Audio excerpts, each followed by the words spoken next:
Oh, I was diddling something. My bad. I was diddling something and I didn't have time to hit the button. Not that thing, Jess. Dear Lord. You said diddling. I said that in the most wholesome way I possibly could. I don't think there is a wholesome way to say diddling. No? Maybe. Okay. Maybe chat disagrees. I forget how to do all Rob. this. Okay. Here we go. Music. Music? Yes, music. Ooh, this is a good one. Actually, we're going to do this one. I like this one better. It reminds me of the old days. The good old days. In the classic gold days. Yeah.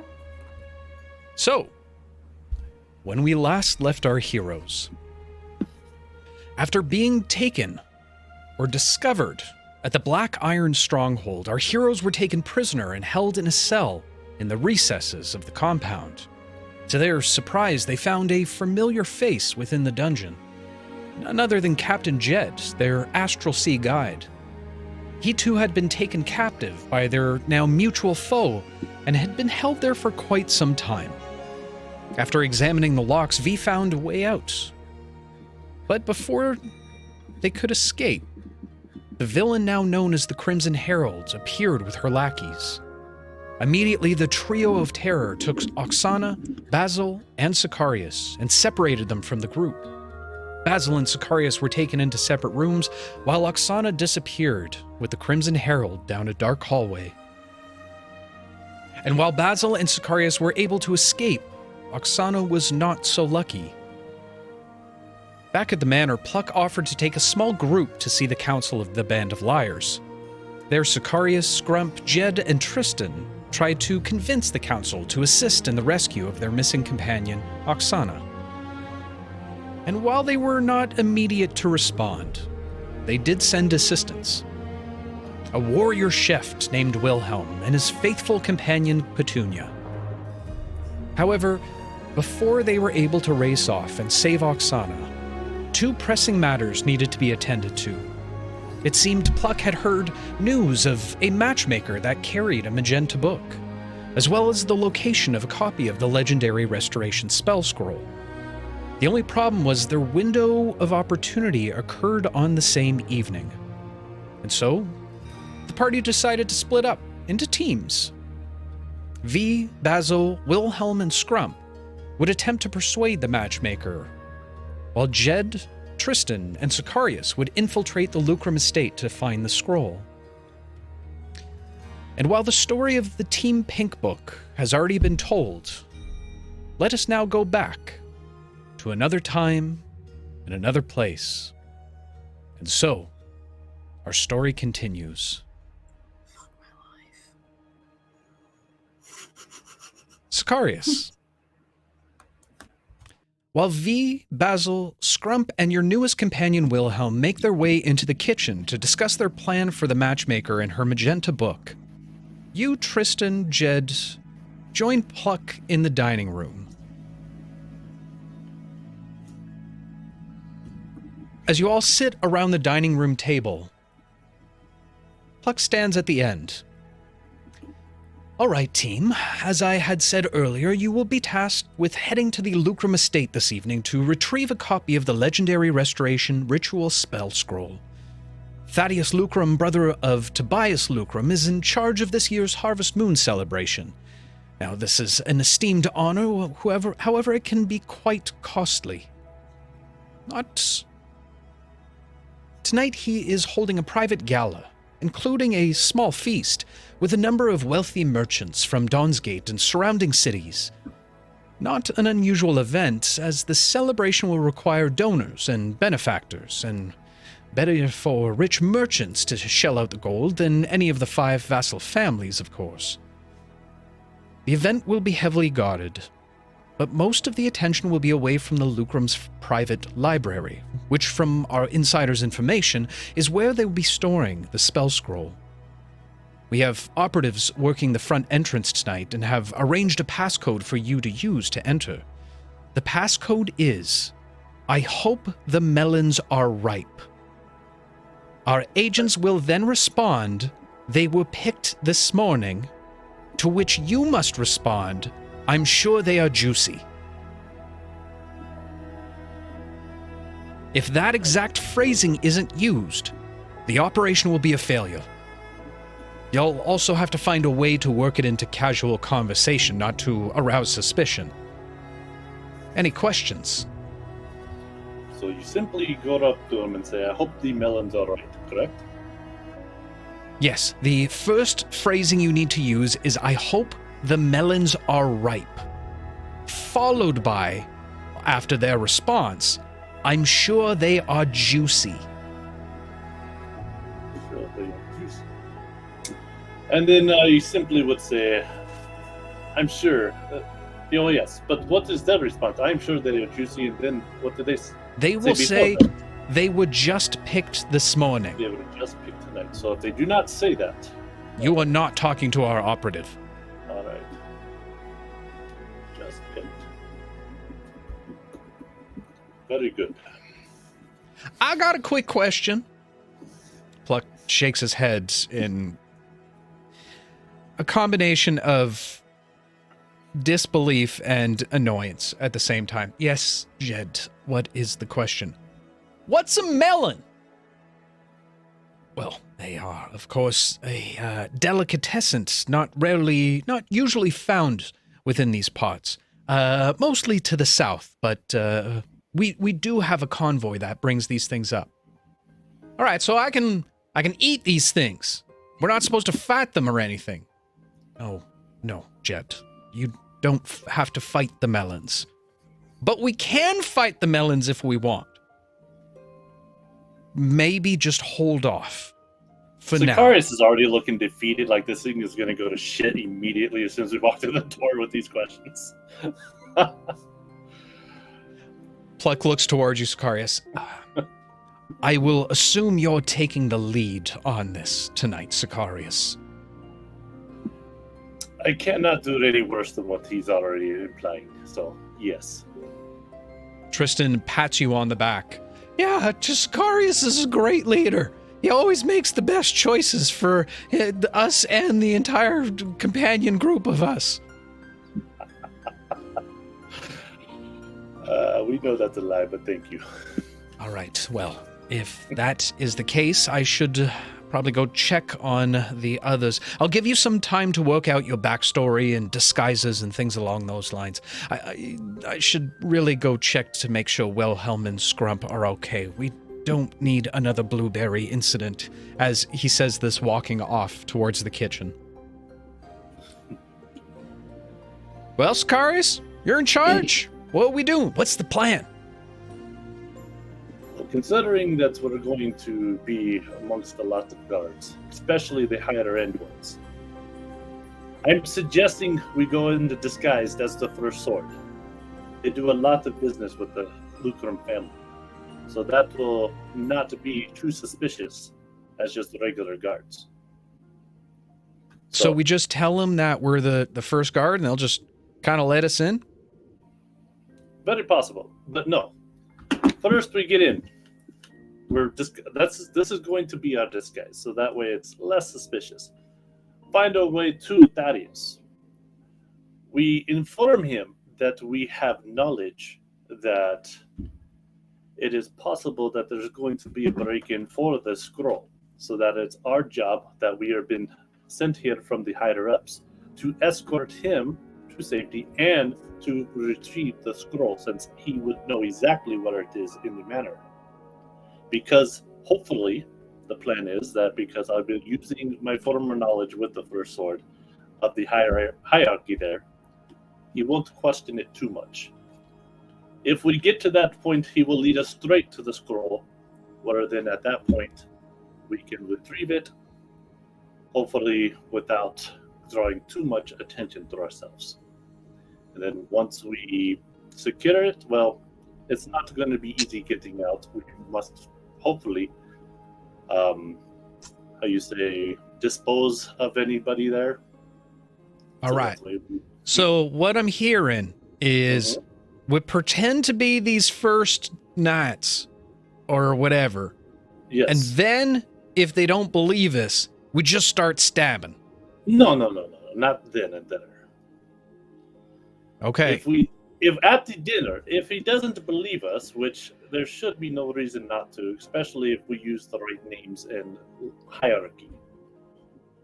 At that point, we do not draw too much attention. Then we're going to have to go and start snooping around ourselves, hopefully change our disguise, and then go look around. And then hopefully we don't get caught at that time. But I think it would be easier if he just let it to the scroll to himself.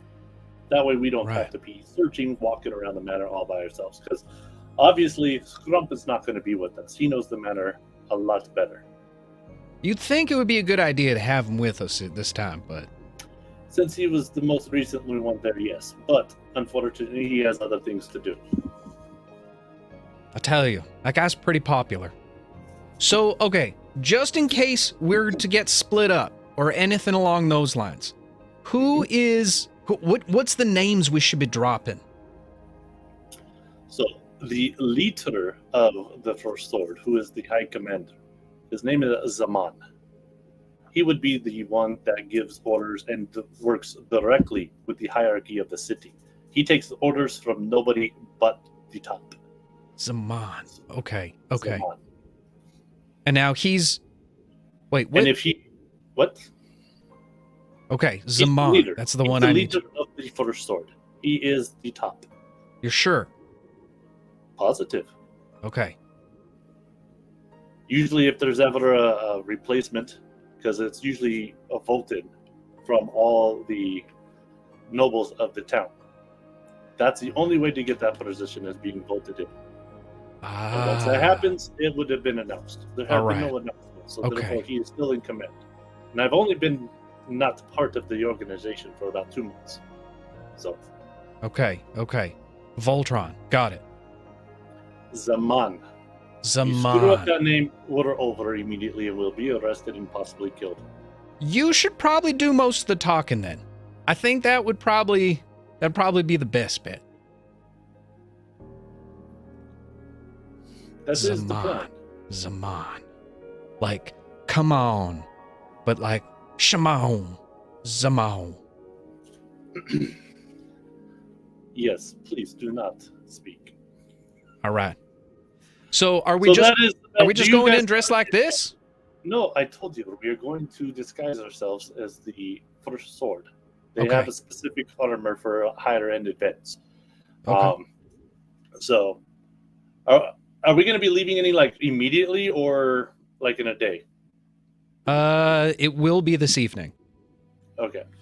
And how long do these disguises last once you use a charge? I forgot. So there was some downtime in between, if I remember correctly. So the charges should be all good on the rings. Okay, and as far as each charge, the duration to where it would wear off. Is it an hour? Is it... I don't remember. That's why I'm asking, because I don't. It's been too long. I think it was just until you dispel it. Or... Okay. If you until you dispel it or get into a fight, essentially. Yeah. Kind of like the invisibility spell, except for without a duration. Once you attack something, it's gone. Right. Exactly. Right. Exactly. Okay. So in that case, because they're not familiar with that, Sicarious will touch the ring to change his appearance to where it changes his uniform into the first class type First Sword for when they're doing more events and not actually their normal garb. So what that will really entitle is more of it's full plate that more has like a metallic blue look to it, and it has the symbol of the sword with the wings off to the side of it, same as like I have on my tattoo for my neck. And that will be the chest plate. And that's primarily it's the colors and the look that they go for. They usually have some type of helm that does like kind of a mini face bar. Okay, very good. Full plate, so they can see it, and you can still see and interact, but it does have some type of like a little bit of a guard in the mouth section. Okay. As you transform your illusionary image into that of the full plate armor, you do get a sense of pride once again although fleeting for a moment, you're suddenly reminded of working as hard as you did to enter into the first Sword Guild. You remember standing in this particular type of armor during your ceremonies. And you do flash a little bit of a smile for a moment. You, my friend, have been inspired. Oh, wow. My first one. Aww. Looking up and down, both Tristan and Jedd kind of eye you up and down, walking around you a little bit, taking in all the subtle notes. Before both of them stand in front of you, closing their eyes, and attempting to replicate it.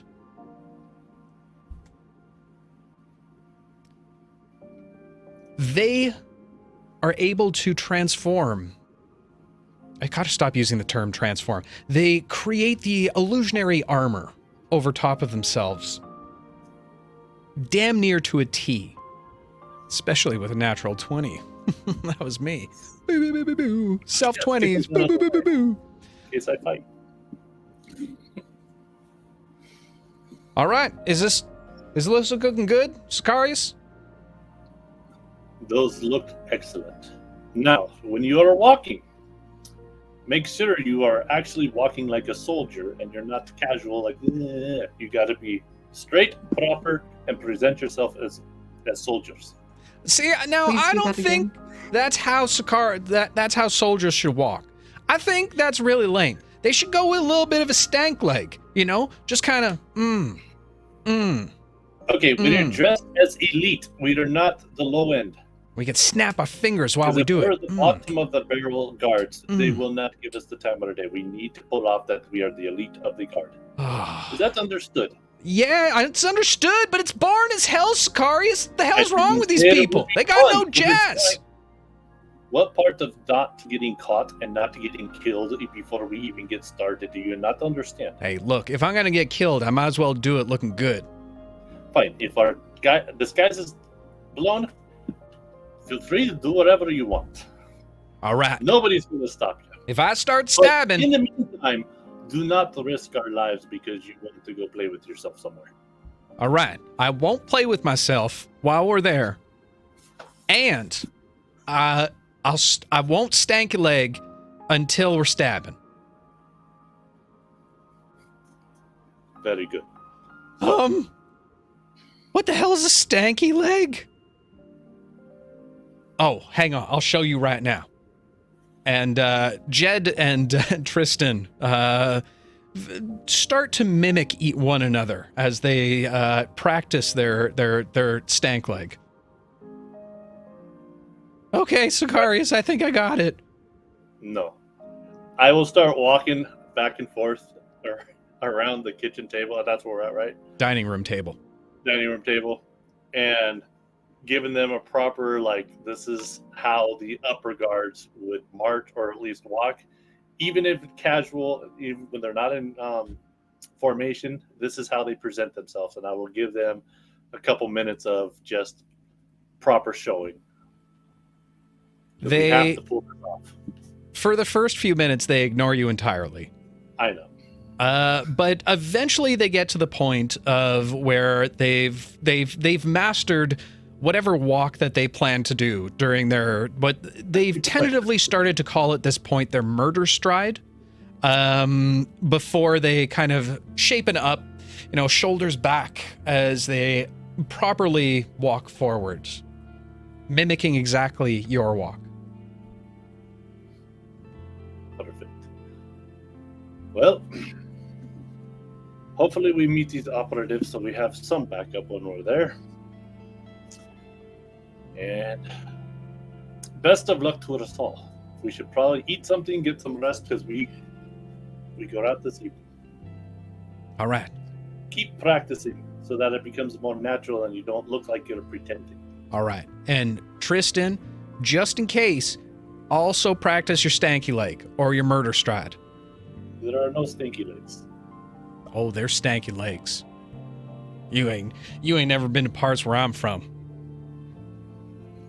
As they begin to disperse. Tristan immediately walks towards your newly formed library and begins to just sit down and read for a while Jedd ends up leaving the manor proper to go stand down by the dock. You've noticed that in his time here thus far, he's been very interested in water. Just not fully understanding the idea of sailing on water as opposed to sailing within the astral sea. What would you like to do, Sicarious? Since we have a few minutes, I just need to refocus because I know this is going to be very tempting because I'm going to be in front of Thaddeus, and it's going to take every ounce of my body not to just lash out at him. So Sicarious is going to go to his room. He's going to take out his necklace, open it up so he can look at the picture of Priscilla. And he's just going to be openly, today is possibly the day that I make right what was wrong. I got to do this smartly. I cannot let my emotions, but my darling, tonight could be the night that vengeance is served. Please be with me and guide me while I do this. Protect me and give me your strength, so that one day when we meet again, we will have this to rejoice over. And I'll close the necklace and just hold on to it. Okay. A few hours pass before you hear a number of individuals gathering downstairs.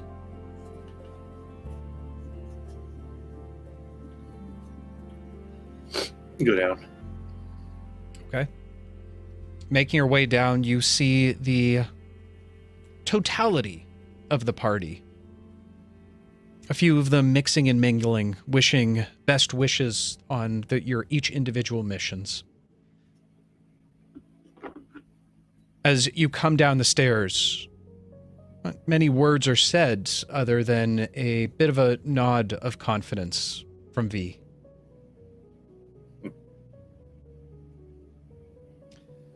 All right. The time has come. I hope both teams are ready. As ready as we'll ever be. Well, in that case, off we go. As Pluck turns, leaving the manor, leading you once again down the wooden pathway. A very somber walk. Not much talking is being done. Everybody seems focused, of course, other than Jedd, who looks to be looking at a bug, dragonfly to be exact, flying around. Eventually, you hit the gazebo, and Pluck once again begins to utter an incantation. As he does, the sigil directly below the gazebo begins to light up once more. He looks towards you, Sicarious. After you, sir. Okay. He'll nod and walk straight in. Okay. As you step in, you feel and hear the footsteps of Tristan and Jedd following behind you. Once again, there's a bit of a flash of light, a familiar tugging feeling, before you're whisked away into parts unknown.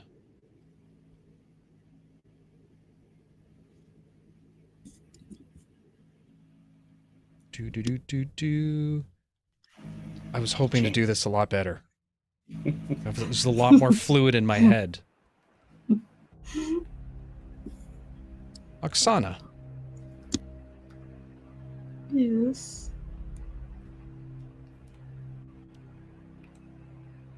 You open your eyes to a new environment. The last thing that you can remember is being led down a hallway before entering through a doorway.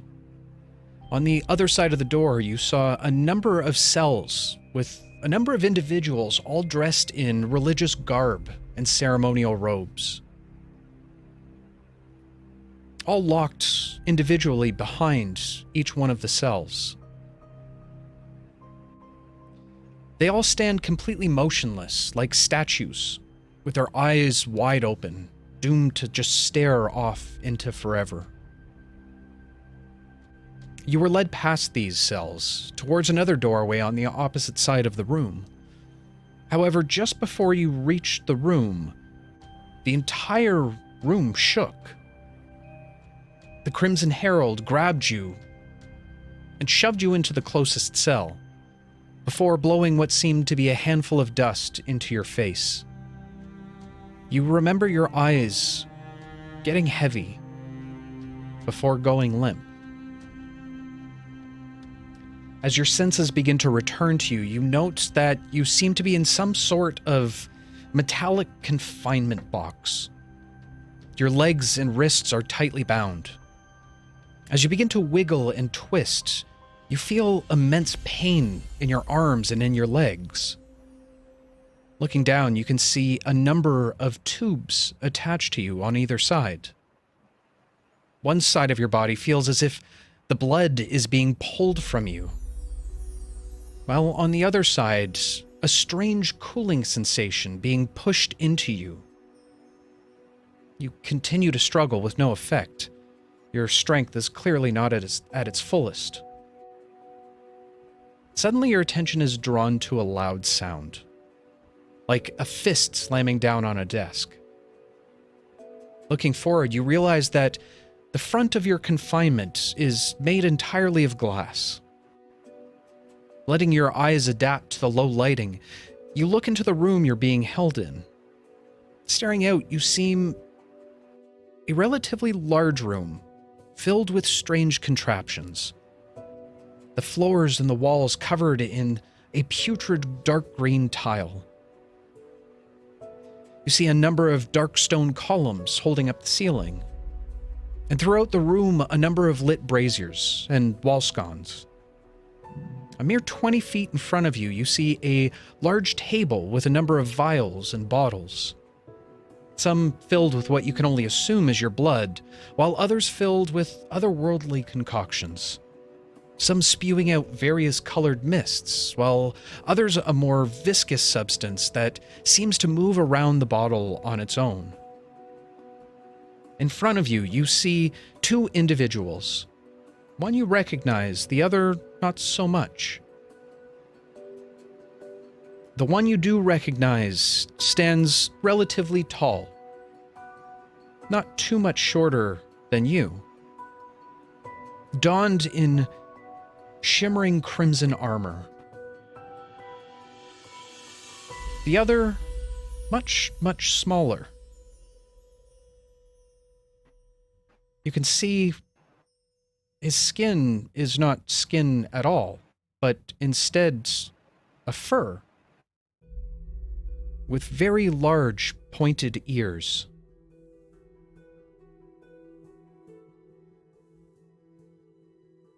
I guess Oksana didn't want to...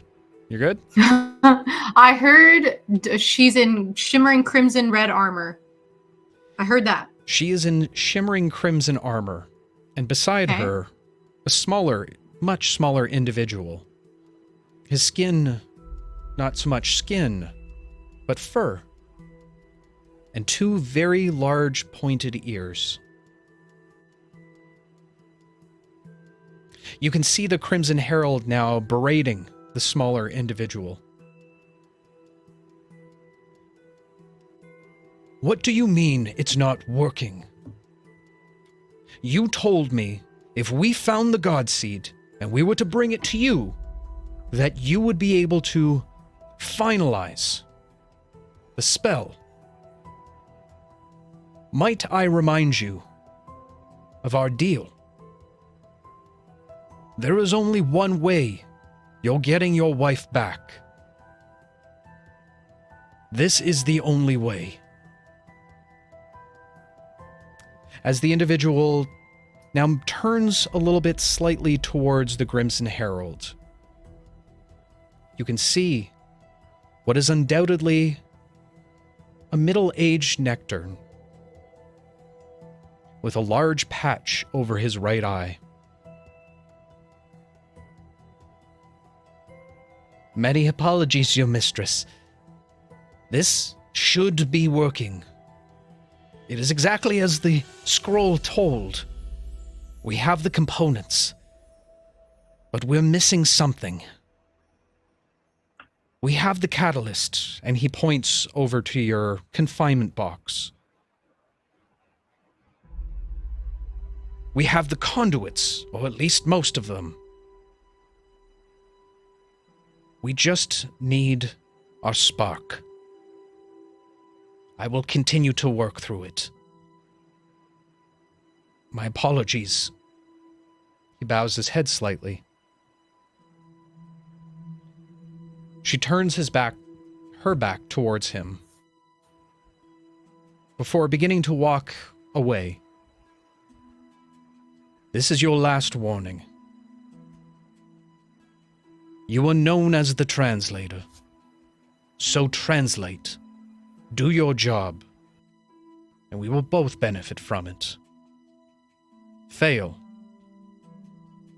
And you know it will occur. He stands roughly at attention. You can see he's slightly shaking. He stays in his position. She'll come back, I swear. He stays in that position until you hear a door slam, before he lets out a loud breath of relief. He turns back to his table and begins to work on whatever it is he's been working on. What would you like to do, Oksana? So she knows it's Grimoire's dad, because she was told how she would recognize him. Can I bite those tubes out of my arm? It's a bit difficult for you to do, as your wrists and legs are both bound at this point. However, you're still able to make your way over to some of the tubes that reside in your shoulders. Go ahead and make an athletics check for me, please. Oh, also, you have been granted advantage. Ooh, cool. So first one is a 17, second one is an 18. An 18. As you pull it with your teeth, you feel the tubes now embedded into your skin, being pulled out slowly. The pain is immense. You pull the first one out, and as it slides down, it spits out a little bit and shoots off from a little bit of the backed up blood within it. As it does, you feel a spray of hot blood on your shoulder. On the other side, you do the same, pulling it out once more. And as you do, it too shoots off a little bit. However, whatever substance is within is not red, but in fact blue. Is it cold? Are they freezing me? It is very cold, not to the point of where you receive any kind of frost or cold damage, but it is a very cold, viscous substance. Doesn't seem to be like water, essentially. It seems even thicker than blood itself. I'm going to try to get as many tubes out as I can, and then I'm going to go... Can I shuffle all the way to the glass and just bang my head on it to get his attention? Absolutely. A little bit difficult to get the lower extremities. The confinement is quite tight. For you, it would only be a few inches on either side that would allow you to wiggle forward. However, you do get closer to the glass, not far from your face. You would estimate at this point that maybe overall it's about 3 foot by 3 foot confinement.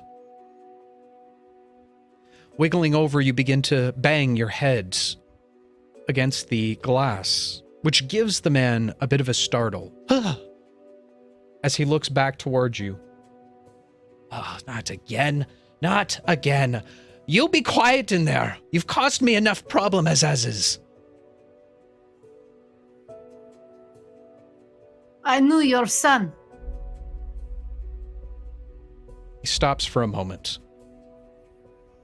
Yes, well, most captives will say anything. I knew your son. I knew your daughter. I knew your parents.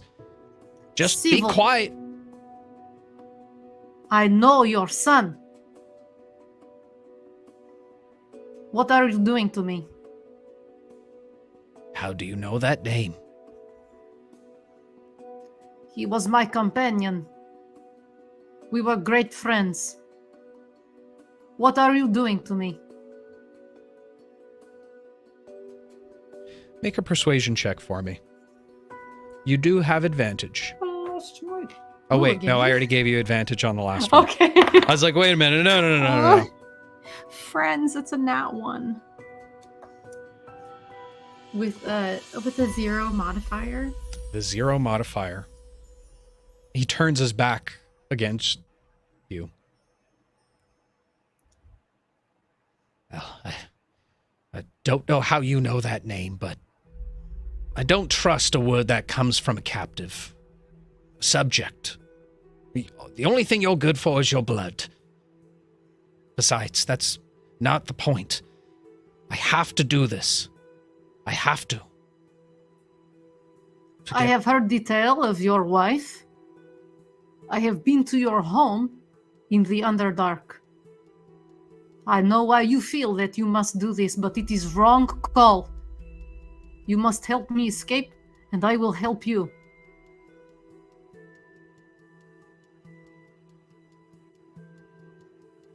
How you know all these things? That's impossible. Civ was... He's I away. came to the Underdark to look for you. Why would you look for me?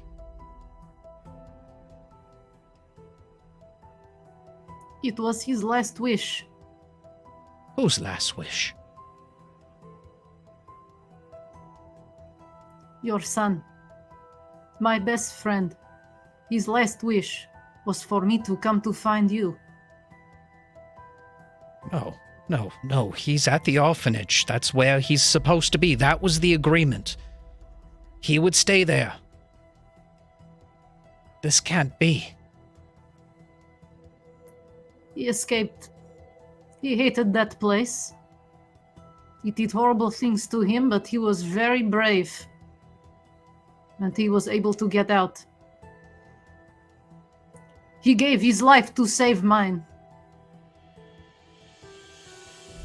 You see his ears... I believe it is fate has brought us together. You see his ears begin to flop down at this point. He props himself against the table. No. That's not how it was meant to go. He was supposed to stay there. She promised he would stay there. Just for a while. Till I could figure this out. And then I would get everyone back. And we could do anything. This isn't fair!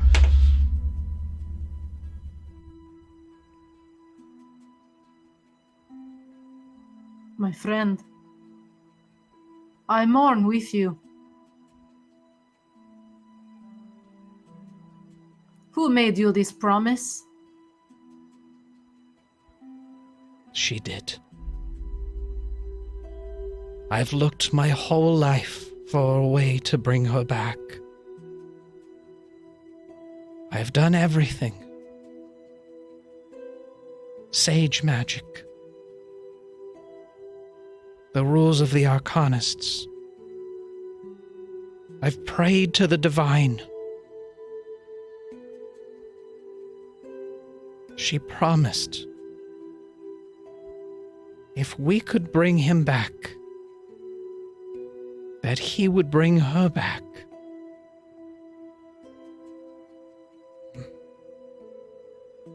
Who does she want to bring back?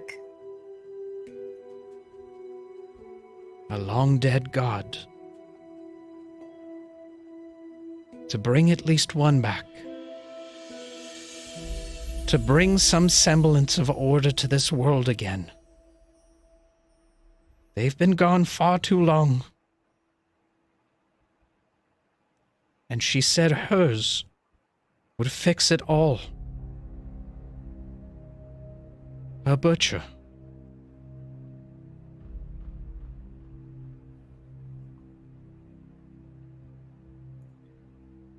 My friend, there is... I know what it is like to lose your family, to want to do anything you can to bring them back.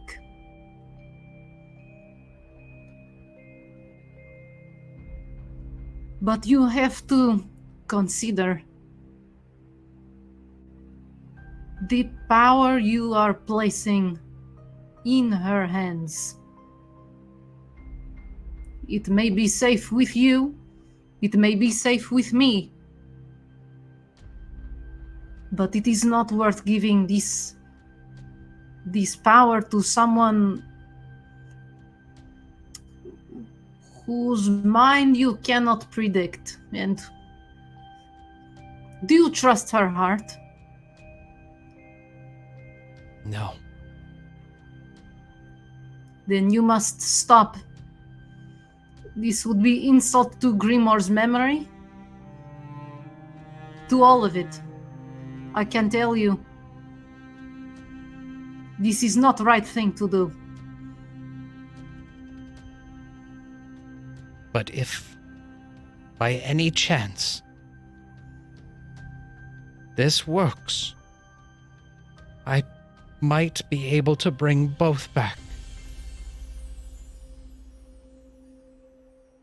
My friend, there is nothing that I would not do to bring back your son.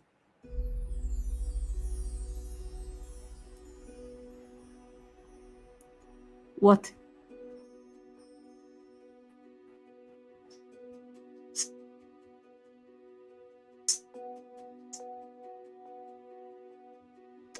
Stops me is that I do not think it is what he would want.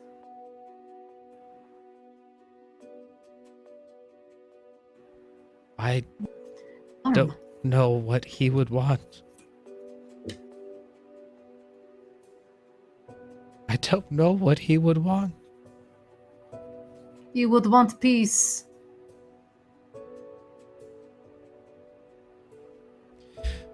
Oksana, go ahead and make another persuasion check with advantage. 19. That's a 19. 19.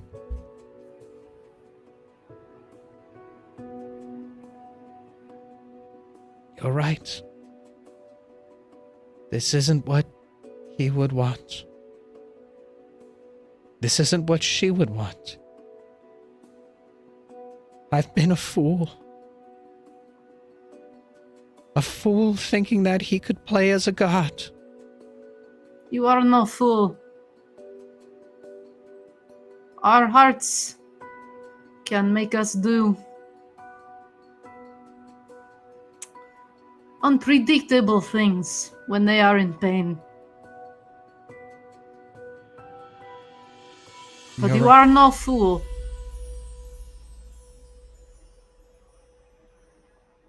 That's where you're wrong.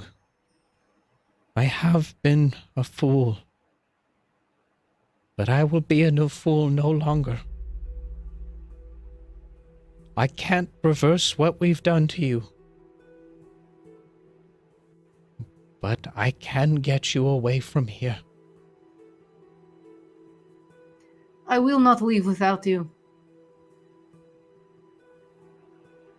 Then we will escape together.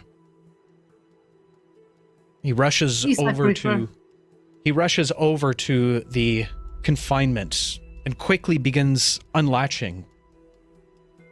As he pulls it open, he first unties your legs, then untying your wrists. You begin to step forward before he holds you back. Wait. It's very dangerous. We have to get those out of you. And not that way, as he points to your two shoulders. You see him disappear for a moment behind you, as you hear the clicking of gears, as if a lever is being pulled. As it does, you feel the pressure in your arms and your legs start to subside a little. The pushing in one side, the pulling on the other, slowly stopping. He walks back in front of you as he begins to reach up and grab for each one of the tubes and begins to pull them out of you. Oh, I almost forgot. He turned around and walks back over to the table, picking up what looks to be a pinkish vial as he shoves it towards you. Drink this, quickly. She drinks it. Okay. That was a health potion. You, well, I don't think you've sustained any if you had any damage previously. Okay, fair enough. So I just wasted it. Cool. For the sake of the narrative, you see the wounds on your arms and legs immediately begin to heal, and you feel a bit of your strength now coming back to you. As you step forward, still feeling a little bit woozy, he tries to help push you up a little bit. Slow down, friend. By the way, my name is Mars. It's a pleasure to meet you. My name is Oksana. Oksana. You can call me Oksy or Ox. This is what your son did. Oksy. A strong name, like a bull. That is what my father said. A smart man. Hmm. Hurry, we must leave, quickly. Wait, She pulls off her ring and she's gonna put it on his finger. if we are unable to escape, I want you to use this to teleport out of here. You understand? This will take you to my friends, my family. If we cannot get out, I would rather you go than me. Are you sure? I am. Let's take this blood with us. All of the things that they've collected already, I'm taking it. As he rushes over towards them. These are not the only vials. Break the rest. I don't have them. We have taken much from you. The blue viscous liquid we were pumping into you was meant to substitute the blood in your body for a little while and then recreate it in a way. Difficult to explain. But this is just a mere fraction of what we've taken. We can destroy this, yes. But she still has some. And I don't know where she's taken them. We have no time to try to find it. Are you sure? We must get out. Yes, escape. That's what we'll do. He leads you over to the front door. Quickly, as he rushes you over. And as you come up from behind the small Babbit, or Nectar, he pushes the door open wide. And you both disappear into yet another long, dark hallway.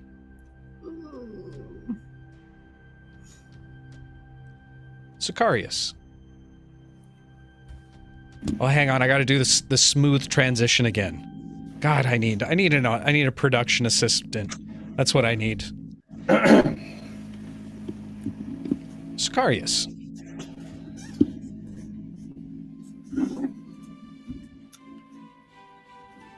As you find your way just outside of the Lucrum compound, you immediately recognize the surroundings, not but a half block away from your destination. You recognize the People's Ring perfectly, having spent much time here in the past. The beautiful and clean cobblestoned walkways, perfectly laid with intricate patterns inside of them.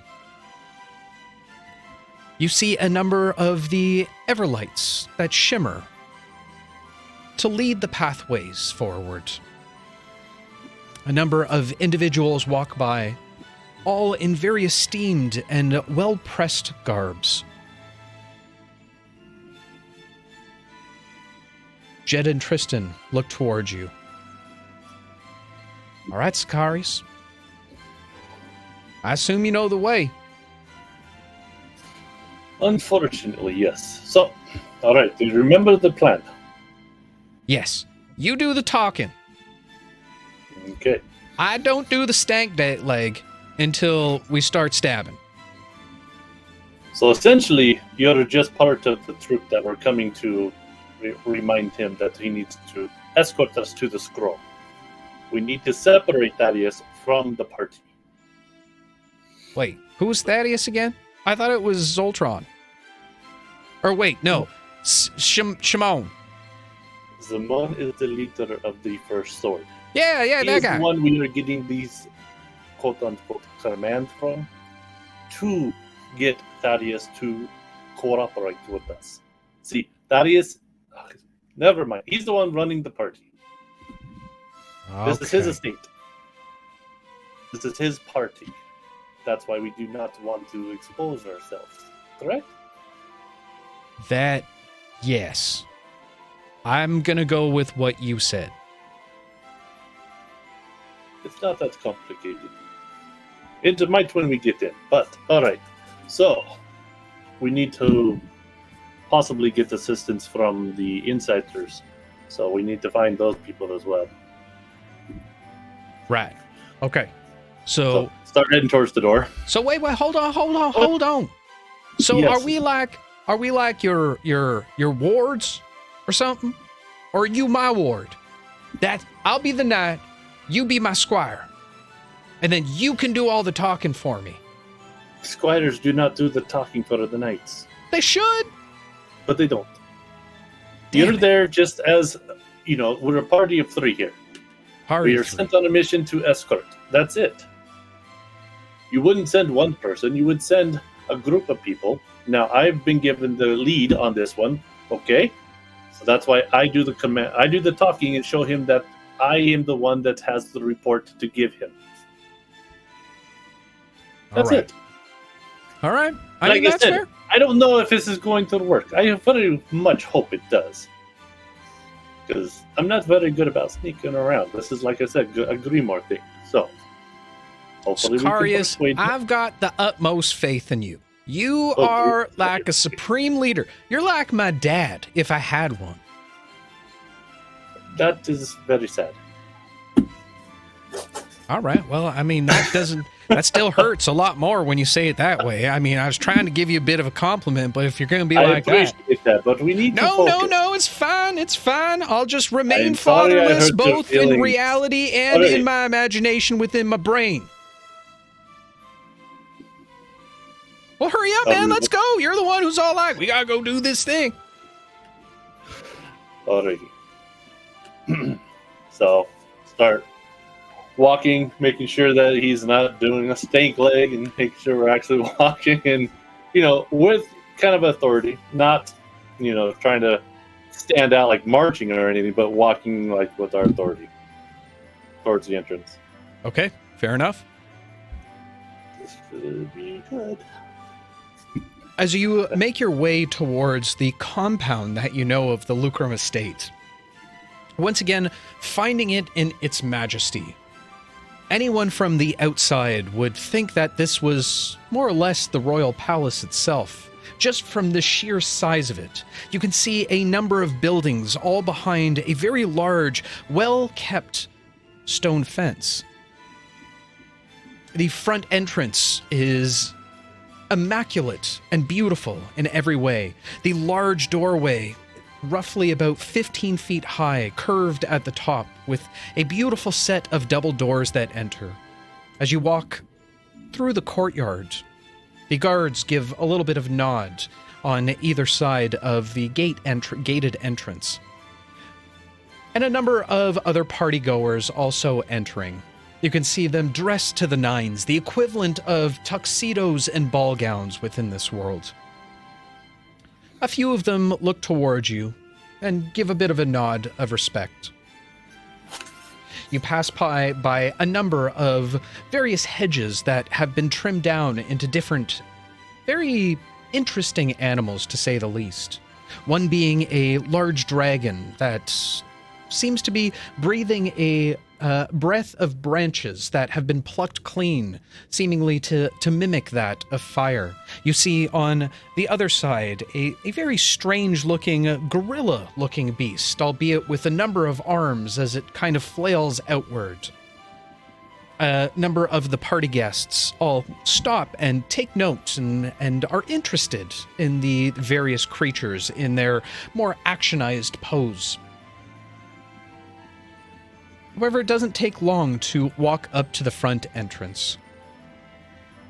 Before you make your way clearly to the front, staying back just a few yards, you can see a small set of stairs that lead up to the double doors. And at the very entrance, you can see 4 guards, relatively large, standing in typical Lucrum armor, as well as 2 elven individuals, both properly dressed as well, not as fancy as some of the other party guests, more servant attire for this type of reception. Each of them standing with scrolls in front as they take a small pen out, or quill, if you will, as they begin to scribble names off of the list. So the elves are doing the list, and there's the other guards. Now, looking around the courtroom or courtyard here, how many other guards would I see just kind of looking around? Make a perception check for me.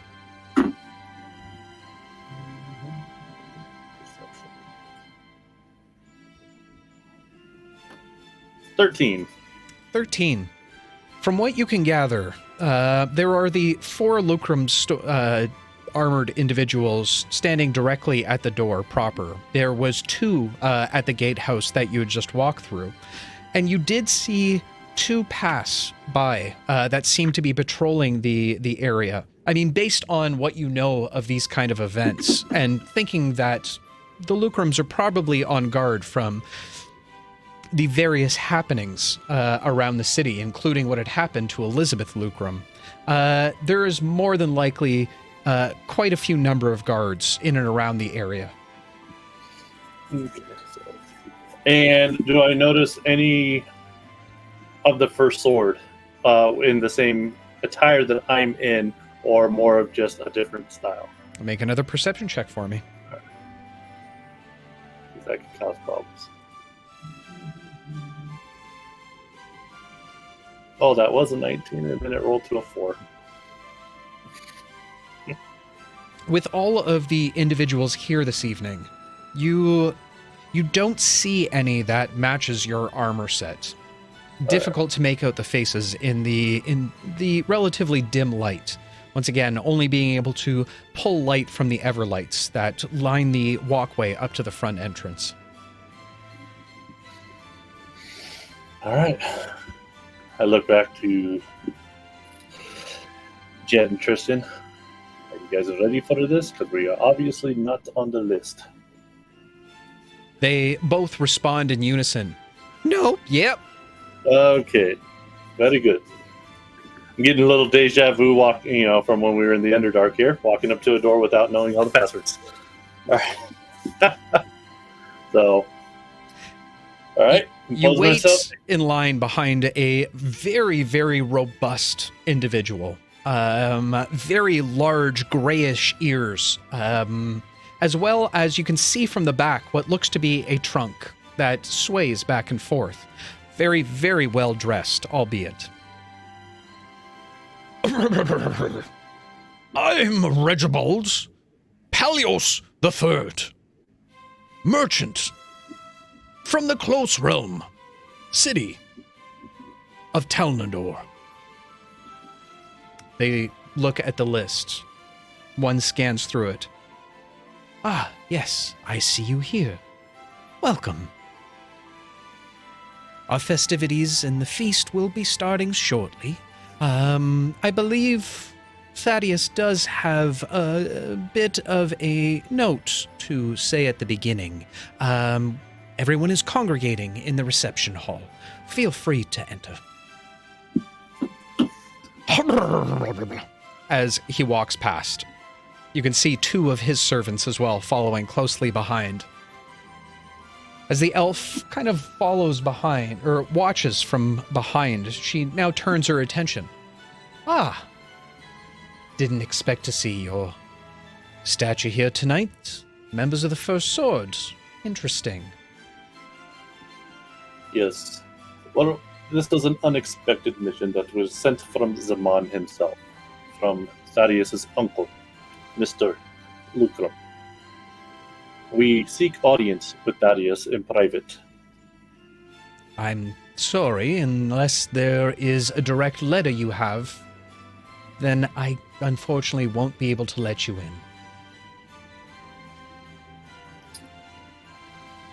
in. Okay. I guess you don't understand the importance of this. See, I cannot disclose why we're here. We do not just show up unannounced for no reason, and you know this. If you know anything about the First Sword. Again, I do not answer to Thaddeus. I answer to Zaman, who Zaman answers to Thaddeus' uncle, who is in control of the Lucum family. I understand that as well, but if it was an urgent matter, there would be some type of letter or message directly from Zaman. You do realize that this is a private affair. We appreciate your time. And this is also trying to keep things under wraps, so therefore everything is under complete tight security. I cannot be going around and explaining to everybody everything. There are things that you are not aware of. This is above your station. Now, please let us in. I'm sorry, but again, without direct message from Zaman, we have a private event happening tonight. If it was urgent, he would have messaged forward, or Thaddeus would have told me beforehand. I'm sorry. Now, if you'd please step aside, we do have some guests. Yes, come along, ma'am. Okay. See, you're not quite understanding me here. This is very important. This is obviously something that we need to discuss. Yes, we will, of course, discuss in a moment. If you could just stand to the side for a moment. Jedd leans in a little bit as you get shushed to the side. Should we do it now? We got to get a little stanky leg going. We're not going to do the stanky leg now. You can see the elven woman now speaking with what looks to be a fire ganassi. Beautiful flaming hair that seems to cascade over top and down towards the nape of her back. They discuss a little bit of small talk at first before she waves her in. Next, please. I'm going to try to peer past him to see if I can see anything on the inside real quick. As you begin to look in, one of the guards now holds out his hand directly against your chest. No entrance. I understand. Just looking. Go ahead and make a perception check with disadvantage. All right. Where is this here? So 10. 7 plus 3, 10. 10. As you look inward, you do see the grand estate on the interior of the Lucrum estate. You can see a number of what seem to be servants walking around with platters of food on it. A couple individuals performing various almost circus acts to entertain the guests before the night's proceedings. Aside As from I'm- that, that's basically all that you can see inside. As I'm watching the servants walking around with platters and all that stuff, I'm just going to make an observation. Oh, those do not look very good. I hope those melons are ripe. As you say this, the elven individual at the front turns her attention towards you. I'm sorry? What was that? I was just noticing the food. I was hoping that those melons are ripe. Well, of course they were. They were just picked this morning. And I am sure they are very juicy. What did you say your name was again? My name is Dallin. Dallin. She turns to the other elf. Was Dallin the name that we were... Yes, that's... Yes, I do remember now. The urgent discussion you had to have with Thaddeus. Yes, it's all right, gentlemen. She looks over to the guards. Yes, we were told about this. Zaman did send word beforehand. My mistake in all of this. Our sincerest apologies. By all means, go inside. Thank you, and I sincerely apologize for the miscommunication. As and start walking in. you walk past, Jedd gives a little bit of a swagger to his walk. Yep, can't wait to drink those melons. They both look very confused, but continue to allow you into the state. As you enter in through the grand hallway, or grand entrance. That's, I think, where we're going to take a short rest for the evening. Thank you guys so much for hanging out this evening. I know we've got a slimmed down cast, but it has been lots of fun. I kind of like running for less people. We're just going to keep it the two of you from now on. Sorry, guys. Bobby, Nate, everybody, you guys are off the cast. We'll figure something else out. Raina, sorry, Jess is just going to be the new CC CEO going forward.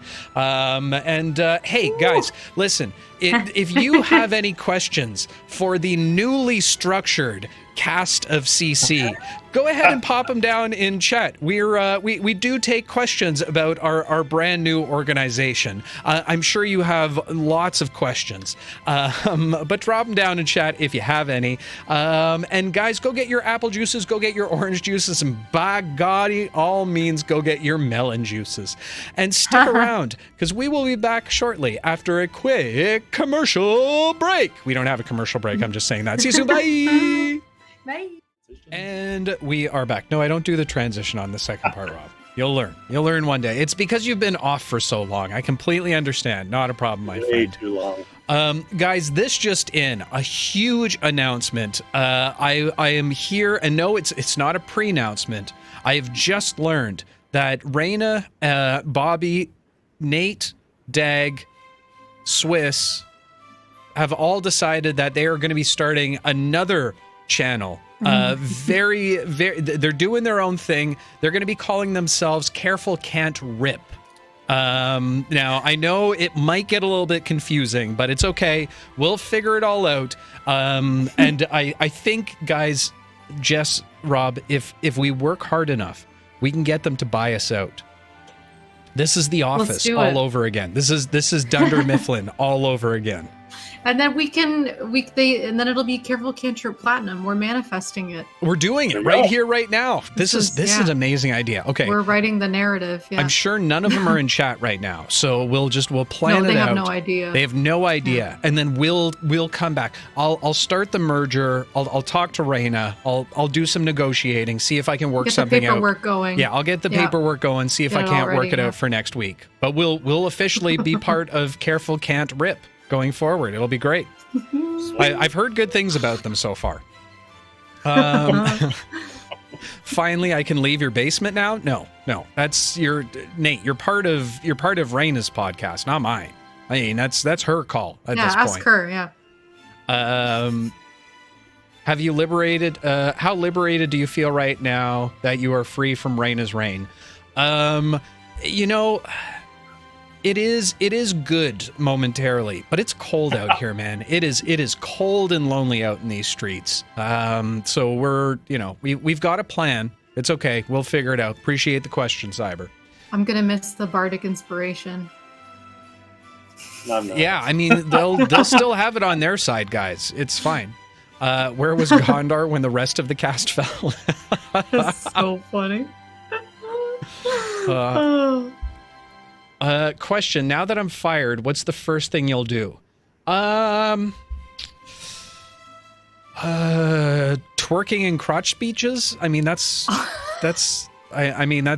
basically what I've built my brand off of. So, I mean, Jess, what are you gonna do now that you're free? Well, I mean, I guess I'm gonna have to babysit you because Raina's not doing it anymore. Good luck. Yeah, well, Jess is officially gonna change her stage name to Louisa, and she will do her best to take care of me. What about you, Rob? It's true. I do know what the people want. I don't know why that sound is going off right now. I got to figure that out. Rob, what's the first thing you're doing now that we're free? Maybe I'll just get rid of the wig. No, I can't do that. Maybe that's the only thing we have left, Rob. What the hell else are we gonna do? All right, then I'll make it a perma wig. I'll wear it every single day. Okay, Rob's gonna get extensions. That's what he's. Okay, question for Sicarious. When are we getting the return of the wig? I can't find a channel redemption for it. There are no channel redemption for it, but yet. Once things kind of settle down for Sicarious and he get to be a lighter mood, the wig will definitely help bring that out. So when the character starts changing a little bit as far as attitude, we'll see if we get that far. Then the wig will come back because it definitely helps play that role. True, true. Whose name will they announce at next year's Crit Awards? I mean, let's be honest. They're going to announce the Cantrip cast. From my understanding, Brandon is going to pay 100 this time, just in case. Yeah, totally new channel. Cantrip Careful. That's I'm feeling it. You could Cantrip : Careful. We'll screw that up way too much. Yeah, no, just go with the plan, guys. Just go with the plan. Bean Scent. That's a great name. Welcome to the Tripper family. Can we get some not occults in chat for our new friend? Where is Basil? It's probably side of the road somewhere. Don't know. We're figuring it out. Am I witnessing a coup? No, we're cooperating. That was a bad one. I'm sorry. Rob wears a weave. Yeah, he gets the full extensions. Rob has to wear the wig for my birthday. Mac, when's your birthday again? He's put it in his calendar. Careful, can't rip. Yeah, that's it. Soonish? Yeah. Fantastic. August 30th? Okay. Is that a Tuesday? Hold on, let me look at this. August 30th? No. It's a Wednesday. Because my birthday is the 31st. Hey! So many birthdays happening. We got Max on the 30th. We got Rob's on the 31st. That is the only birthdays left that we need to worry about or discuss in August. No. Yep. There's another. Nope. No other ones. None other. Yeah, Nope. There's no other ones that we need to worry about. Nope. Nope, not happening. That doesn't exist. Okay, anyway, let's move past all that, all the birthday shenanigans. We don't need to talk about that right now, but yeah, Rob, you have to wear the wig on the 29th. Do it. That's the gift that we're giving back to Mac. I can do that. Okay. If you don't kill my character tonight. Well, Mac, you're making this really hard. I got plot armor. Yeah. Damn it. All right, fine. I'll just kill Swiss Dave then. Okay, with that said. That's why I brought them. It's not the first time. Operation Human. Let's go ahead and dive into. Oh, hold on.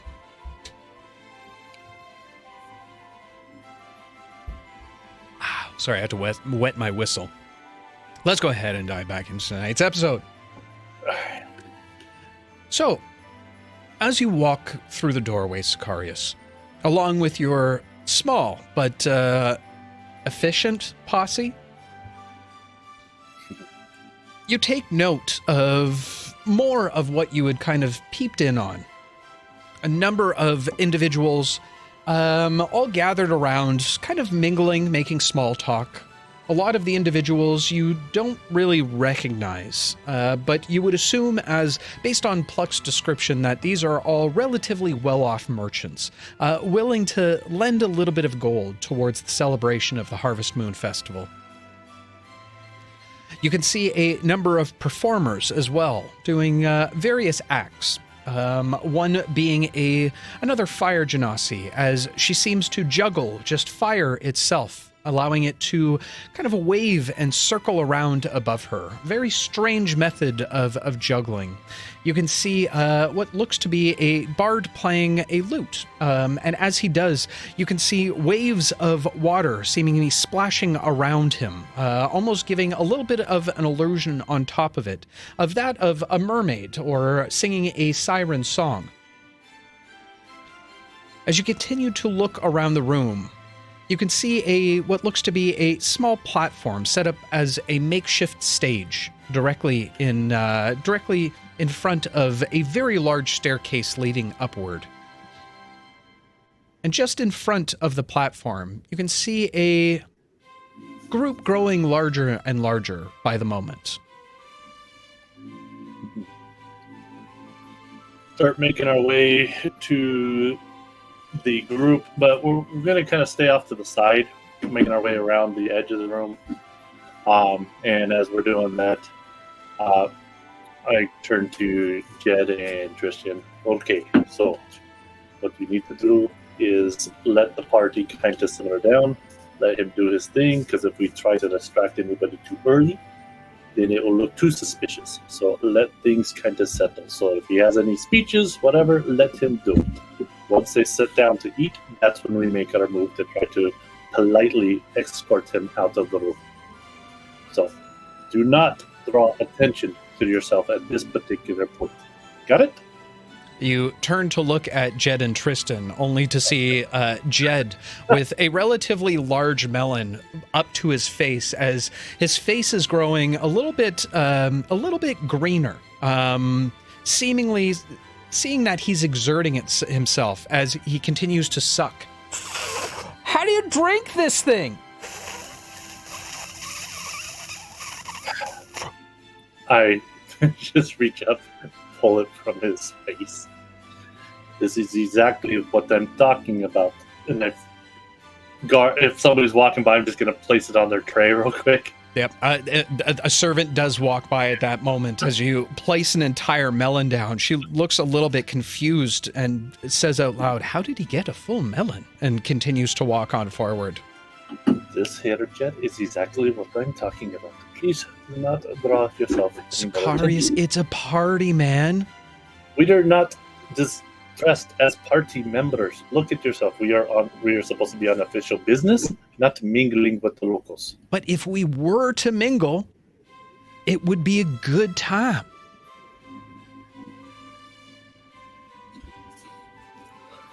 Listen, Sicarious, I think you need to learn how to live a little bit more. You're all like, "Oh, I am Sicarious, and I am so angry and want to do all of the things. Oh, business first, pleasure never."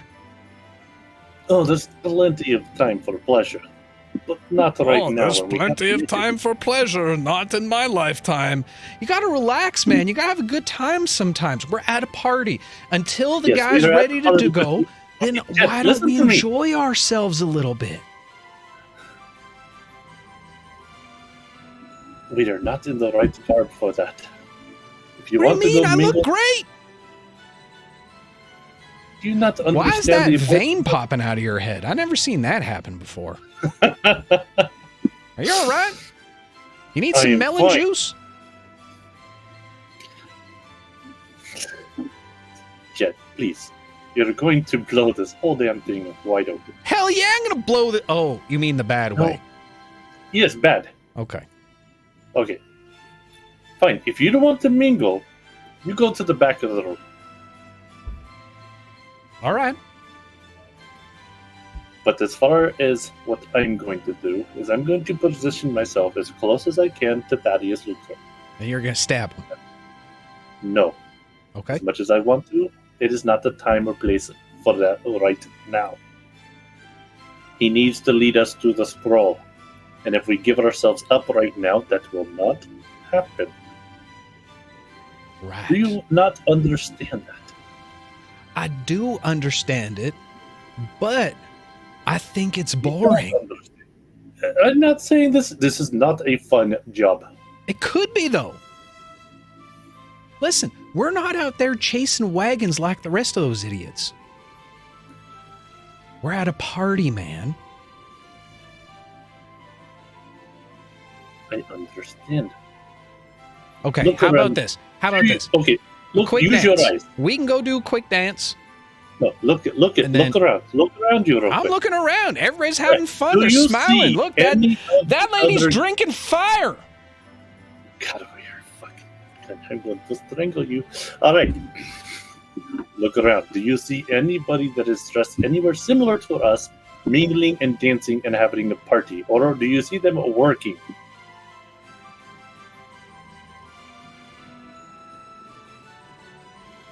I can't tell. They're all just kind of standing there. Exactly. So That wait, is the point. I decided We're to come blending- to the party group just to stand? Yes, you did. Oh, man. I should have gone with Team Pink Hey. Book. Your voice. I wish you would have went with them.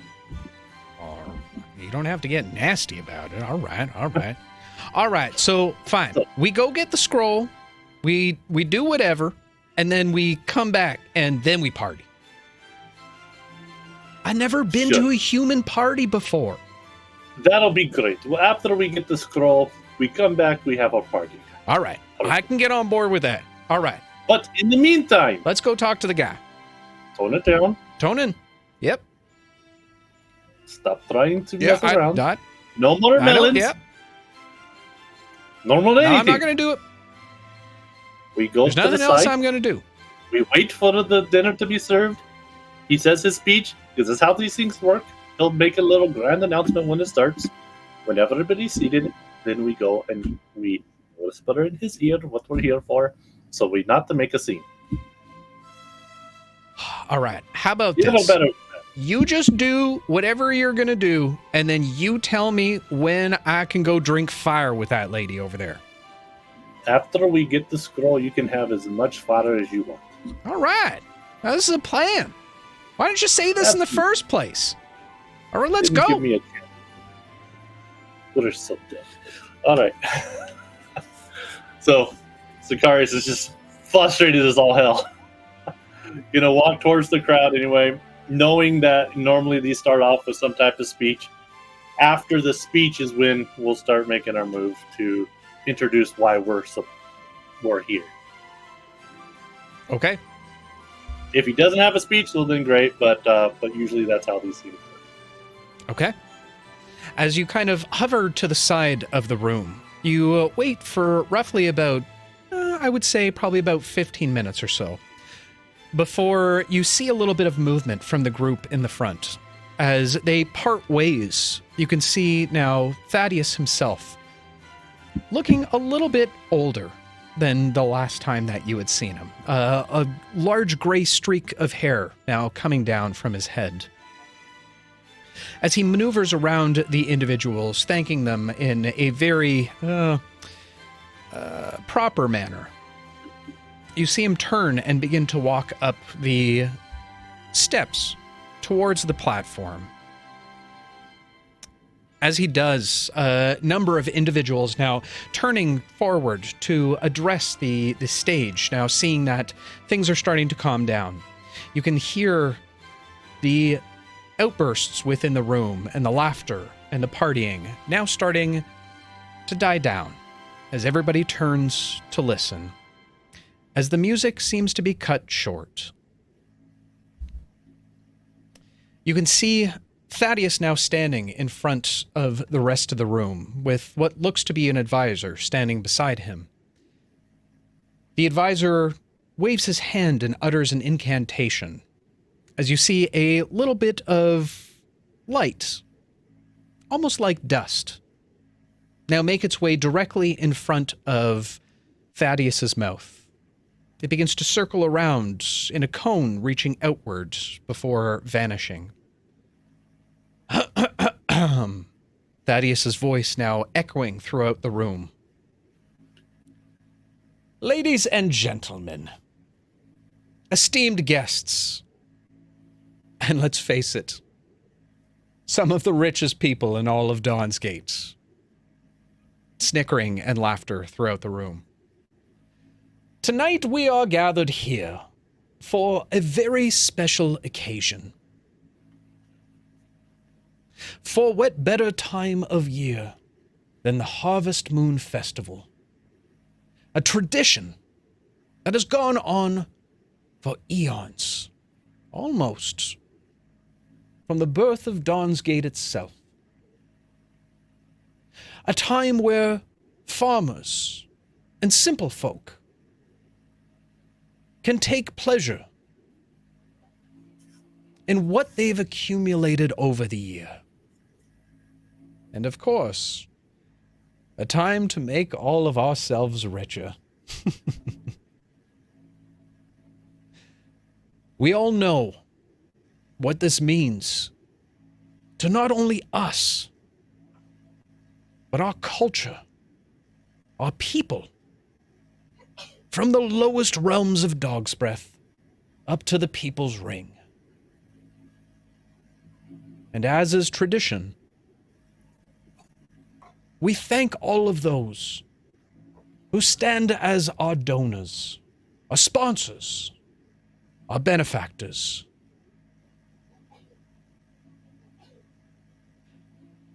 We hold this gala in honor of all of you.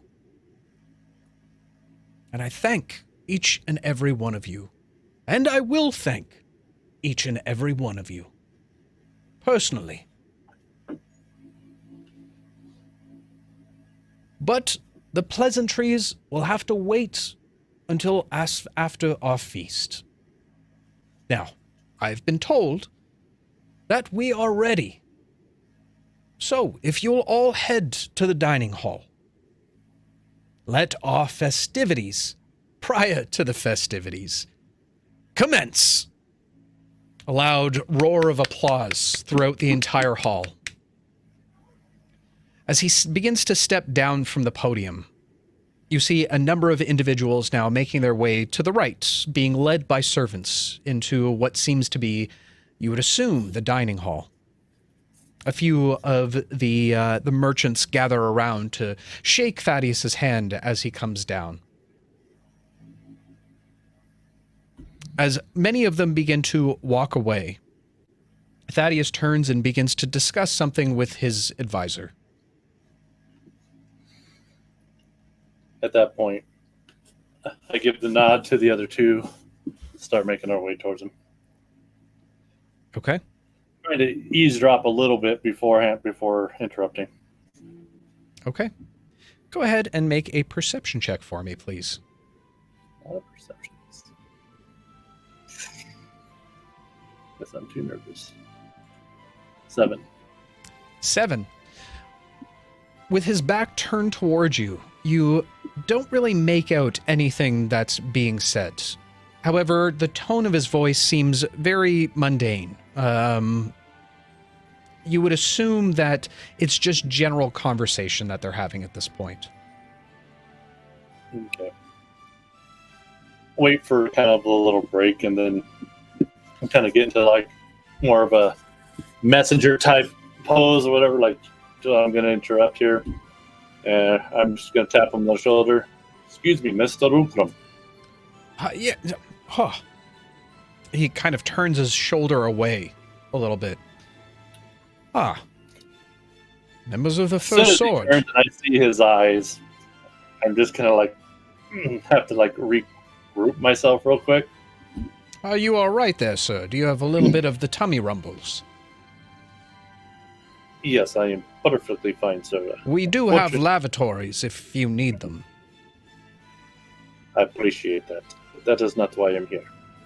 We have been sent here to give you some information, and we need your assistance. It has come to our attention. Actually, is it a more private place that we can talk? He looks around. What is this about? Our organization As has you begin come... to respond, Sicarious, you suddenly begin to hear whispers in your mind. The voice of Priscilla begins to ring out. Do it. Now's the time. He's nearly alone. Do it. In different tones and cadences. It's almost like you're being surrounded within your minds with Priscilla's voice. He's right here. Put a knife to his gut like he did to you. Do it. Now! Now's the time, Sicarious. Kill him. Kill him. Go ahead and make a charisma saving throw for me.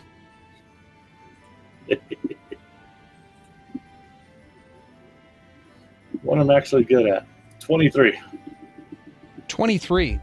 You stumble on your words at first for a little bit, but are easily able to find your cadence. It's still very difficult as Priscilla's voice, or voices, continue to ring out and scream within your mind. Just in my mind, thinking that she could read my mind in due time. Remember your oath, they all say in unison. Multiple voices. Technically, it's her voice. You're just hearing it multiple times, overlapping one another. Alright. It's like an echo almost. Alright. Recalling my composure a little bit. Sorry. This is... look him dead in the eye again. Is there because his assistant or whatever's right here. Yes. So that's why I'm asking, is there a more private place that we can go? Again, I asked the question, what is this about, sir? I was not made aware of this, and you are interrupting our party. Absolutely. We wouldn't be here if it wasn't for the grave importance. Then get to it. Our spies have uncovered that the scroll of restoration is possibly going to be an attempt to get that, and we have been sent here to escort you because you're in danger as well. This is coming from the high command, from your uncle to Zaman to us. We must remove you and the scroll. He immediately looks over to his advisor. Were you made aware of this? Zaman did not send word or anything along those lines. I swear, this is the first I'm hearing about this. That is why we are here. I am the word. You are receiving it now. Well, as Zaman, as well as my brother, knows full well, the scroll is safe. We have adequate securities. No, I would say better than adequate securities within the library. If anyone was to attempt to take it, we would be notified in a moment. And most likely, they would be dead by the time we got there. So while I appreciate your time, sir, we have other matters to attend to. I understand. Is there anybody around besides his assistant? You can see a few stragglers still making their way towards the dining hall, as well as some of the servants seemingly cleaning up. You can see there are what looks to be 2 guards still positioned at the front doorway. Are they facing in or out? At the moment, they're just kind of looking around the room casually, watching a few people walk into the diner. In the area that we're at, is there like a hallway or any type of doorway nearby us? Absolutely. You are situated in the center of a very large room at this point, easily 40 feet by 40 feet. Yes, directly behind them is a grand staircase that leads upward. Off on the wings, you can see a number of doorways that lead to various hallways, rooms, things along those lines. So we're in the middle. Set that way up to the side. All right. All right. So you do not understand. Obviously, he doesn't have full confidence in your security. That's why we were sent. We don't have time to waste. Yes, We I'm need to sure escort there you out. is lots to be concerned about, but we have our own gods here. You We don't have think you our have own to follow the securities rules. at this comes point. directly from your uncle. Again, I don't know why he would notify me by word this way. He has direct contact with me. And if you'll excuse me for a moment, my dear, as he looks over your shoulder, you hear a woman's voice coming from directly behind. Father, I'm sorry I'm late. As coming into view, you see a beautiful, young-ish girl, maybe somewhere in her mid-20s.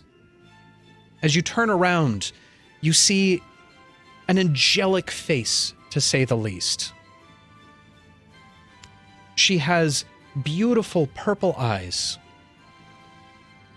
As she rushes over towards her father's side, she embraces him in a large hug, when you immediately feel a squeeze on your arm. You look back to see Jedd with a look of terror on his face. Looking back towards Thaddeus and the young woman who's just approached. You take in the rest of the details, including the flowing red hair.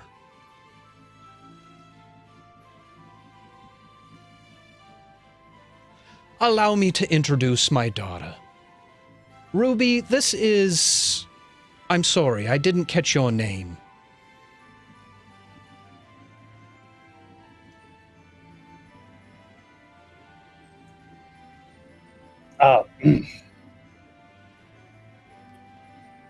Are you all right, sir? Again, if you need the lavatories, there's not too far. Sorry.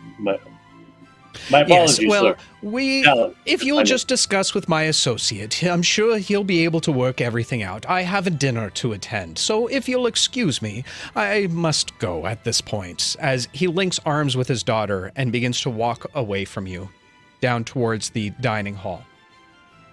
The advisor now looks towards you.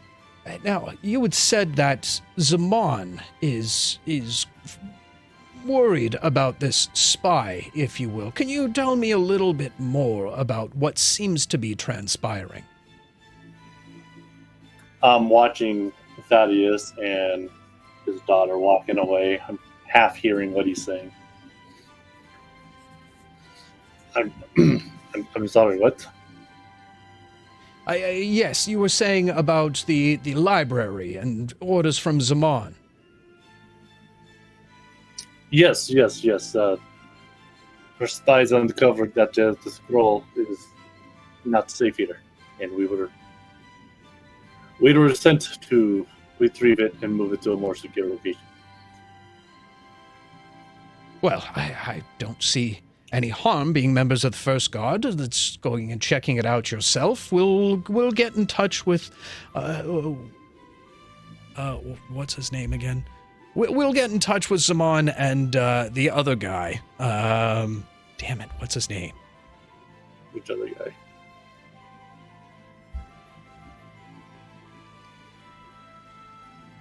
Tobias. Tobias? Yes, we'll reach out to Tobias and Zaman. Don't understand. This is happening tonight, so if you could escort yes, we will absolutely. If you just make your way down the corridor opposite of the dining hall, continue on down a few rooms, and then eventually you'll hit the library proper. It's just on the right-hand side. If you're so worried, you can go check it out and post your guard there. We'll be arriving shortly. We will most likely be having dinner first. Sicarious is completely off guard right now, and just kind of like zombie walks towards that direction because he really just doesn't know what to do right now. he's heading towards, like, As blindly. you immediately turn in a little bit of a phased state, you hear Tristan, "Thank you so much for your time," as you begin to hear the footsteps coming from behind. As you begin to make your way down the hallway, you feel a tug on your shoulder again. "We gotta get out of here, man. We can't be here. We have to get out of here now. Forget the mission. We gotta go, Sicarious. We gotta go now." What is your problem? That's her, man! That's her! I don't know how she looks a little bit younger, but I remember those purple eyes anywhere. That flowing red hair. That's the Crimson Lady, man. That's the one who's been torturing me for weeks! No. What do you mean, no? We have to go! We have to go now! We can't. Listen, if you can give me one goddamn reason why we shouldn't stick around here right now, I'm leaving. What about the scroll? To hell with the scroll, man. She catches us here, we're all dead. All right. At this point, because he's flabbergasted, we're gonna walk toward. I'm gonna grab a hold of Jedd's arm, just kind of forcefully walk him off to the side. You don't understand. I do understand. No, She'll murder understand. all of us right here, right now. She gets the opportunity. Do you know who Thaddeus is? Yeah, I know who he is. He's a bigwig. I get it. He's all political and important and powerful and stuff. I don't give a shit right now. He is also the murderer of my fiancée. I'm sorry to hear that. And the reason why he murdered her is because she was going to run away with me after she announced it that she had the daughter. Thaddeus thinks it's his. That girl is my daughter. You think I'm going to just walk away now? Oksana.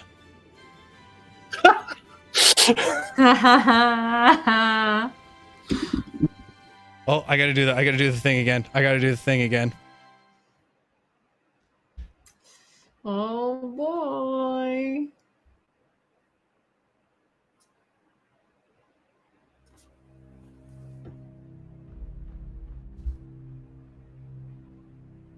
As you continue to make your way through the lower recesses of whatever establishment you're in at this point, you find yourself getting turned around in a few places. Whatever this place is seems to be a labyrinth. Mars tries to guide you the best that he possibly can. But between fear, adrenaline,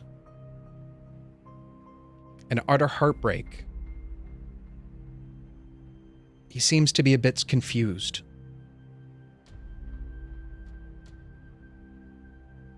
You've walked now for roughly about 45 minutes. Before you eventually make your way to a room that you've not been in yet. Mars begins to look around. I think we're going the right way. Just through those doors there. Shall we go? No time like the present. As the two of you begin to rush towards the doorway, you reach forward to pull open the doors, when immediately in the hallway, you're met with 3 black armored soldiers. Both of them now turning their heads towards both of you. And I need you to roll initiative for me. Oh, fuck. Okay.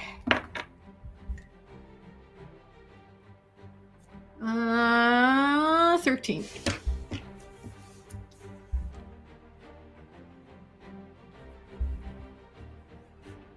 Okay. As the guards begin to sturdy themselves, drawing their weapons proper. You watch as Mars is the first to react. He darts in front of you for a moment. Before reaching into his bag, he pulls out a small mechanical-like device. He begins to turn and twist some of the gears before putting it down on the ground, and steps back a few inches before holding you back as well. You watch as the gears start to pop upward, almost like a pop-up book, as it begins to form and shape in a different style and variety. You see a small cannon now directly in front of you. He screams out, "Fire in the hole!" Get out of the way. God damn. 2 20s tonight. Boo, boo, boo, boo, boo, boo, for all the right reasons. You watch as the cannon, he lights a small fuse on it as it slowly goes down, eventually letting off a loud blast. You watch as a cannon no bigger than the size of your fist, a cannonball the size of your fist, shoot out from the center of it. It catches one of the guards directly in the midriff as it pushes through his entire body and rips a hole directly through him. He lets out a weird gurgle as he just kind of louches over to the side. Mars looks back at you and gives a wink. Not bad for a scholar. Not bad at all, just like your boy. The 2 other guards now continue to approach on you with weapons drawn. The first one swings a wild axe towards you. Does a 14 hit? Nope. You are easily able to dodge out of the way, pulling the small man out of the way as well, ensuring the blade does not hit him either. The second now pulling his longsword, runs towards you just as the other guard is taking his swipe. It catches you slightly off guard. Dirty 20 probably hits, I'm assuming. As it catches your arm, you feel the cold blade now cut into your skin. You are going to take... Where is my D10? There it is. You take 10 points of slashing damage. Okay. As you grab onto your arm, now baring your teeth, what would you like to do? Okay, so he's right on me? Both of them are? Yeah, the hallway itself is no more than probably 15 feet wide. Mars is now directly behind you after you pulled him forward. One is flanked to your left, the other to your right. Okay. For my bonus, I'm gonna rage. So Oksana goes into her primal mama bear protective mode. And she lets out a roar, seeing them coming for Mars. And then can I see any weapons in the holsters of the other guards? Is there any weapon that I can, because I'm unarmed. I don't have all my shit's gone. I will allow it, but it would be an action. Okay, yeah, that's fair. Okay. That's fair. Go ahead and make an investigation check for me. It's a 2. A 2. From where you stand, actually, I'll give you advantage because they're right in front of you and you're just looking for surface weapons. You know what? I'm wondering if I can just see, because I can try to grab the one he used on me. I might have a better... Sure, that's okay. We can absolutely do that. Are you going to try and disarm him? Nice. I'm going to try to do that. Damn it, B-Town, you crazy. Yes, also careful. Thank you so much for the 1,000 bits. I'm yelling really loud. All right, anyway, so go ahead and make an athletics check for me. Athletics. That is going to be a 14. Okay, that definitely beats my critical miss of a natural 1. But hey, it's okay, guys, because I landed on our logo. See, it makes all natural ones a little bit better. With that, with a critical miss, you are easily able to disarm him, and I will allow 1 attack for you. I think I should have, I don't know how really it works with actions and attacks, but right now I should have 2 attacks based on my level, so it should be okay. You would get 2 attacks if you Or wait, no, had you not do used have an action. you have extra Yeah. attack, right? So you would have to make attack on your primary action. Got it. And got then you it. get your Okay. extra attack. Okay. I'm just saying that for the sake of the critical miss, we'll say that in the process of removing it, you move so slickly that you can get a quick attack off as well. Okay, so it was a 17, and whatever the modifier 17 of the sword is. 17 absolutely hits. You pull the the longsword out. That's a D10 for that. So D10 plus your strength. All right. Can you guys tell I was hanging out with Rob? I actually know how to play this game all of a sudden. Where's my D10? I, on the other hand, do not know how to play this. It's game. this one. It looks like this one. It's like a diamondy looking Yeah, one. I just had that. Yeah. Okay. So D10, that's gonna be 14. I want to go 14. first. I want to see if I can like grab it and twist it and go right for his throat, like twist it and flip it, and then go and then make him gurgle and. 14 stuff. points of damage? Yeah. God damn. All right. As you thrust it directly into his midsection, the armor doesn't allow you to pierce directly through. However, you do pierce slightly through it. You hear him let out a small gurgle and howl as he feels the blade now penetrate into him harshly. You have successfully penetrated this man. That's pretty much all you have to do on your turn, which takes us back to the top of the round. Okay, so Mars is standing directly beside you. He is going to... I think he is going to use his bonus action to look for any additional weapons on the foe. Which, with a 13, he does spot what looks to be a dagger hanging out the back belt loop of the individual. As he scurries around you, he reaches back to grab the dagger. Before scurrying back around, you feel him now climbing up the side of you as he kind of steps down your arms a little bit. And he is going to go ahead and make an attack. Nice. And with a 16, he successfully hits with the dagger as he plunges it down forward on the man, stabbing him directly in between the slots of his helm. You hear another loud scream pierce out as the man grips up towards his eye. You see a splatter of blood come out. Mars now looks down towards him and says, "Guess I won't see you later." As he kind of stands back towards and runs back down onto the back of your shoulders. That's going to end his turn. The guard is going to reach forward, trying to pull the dagger out.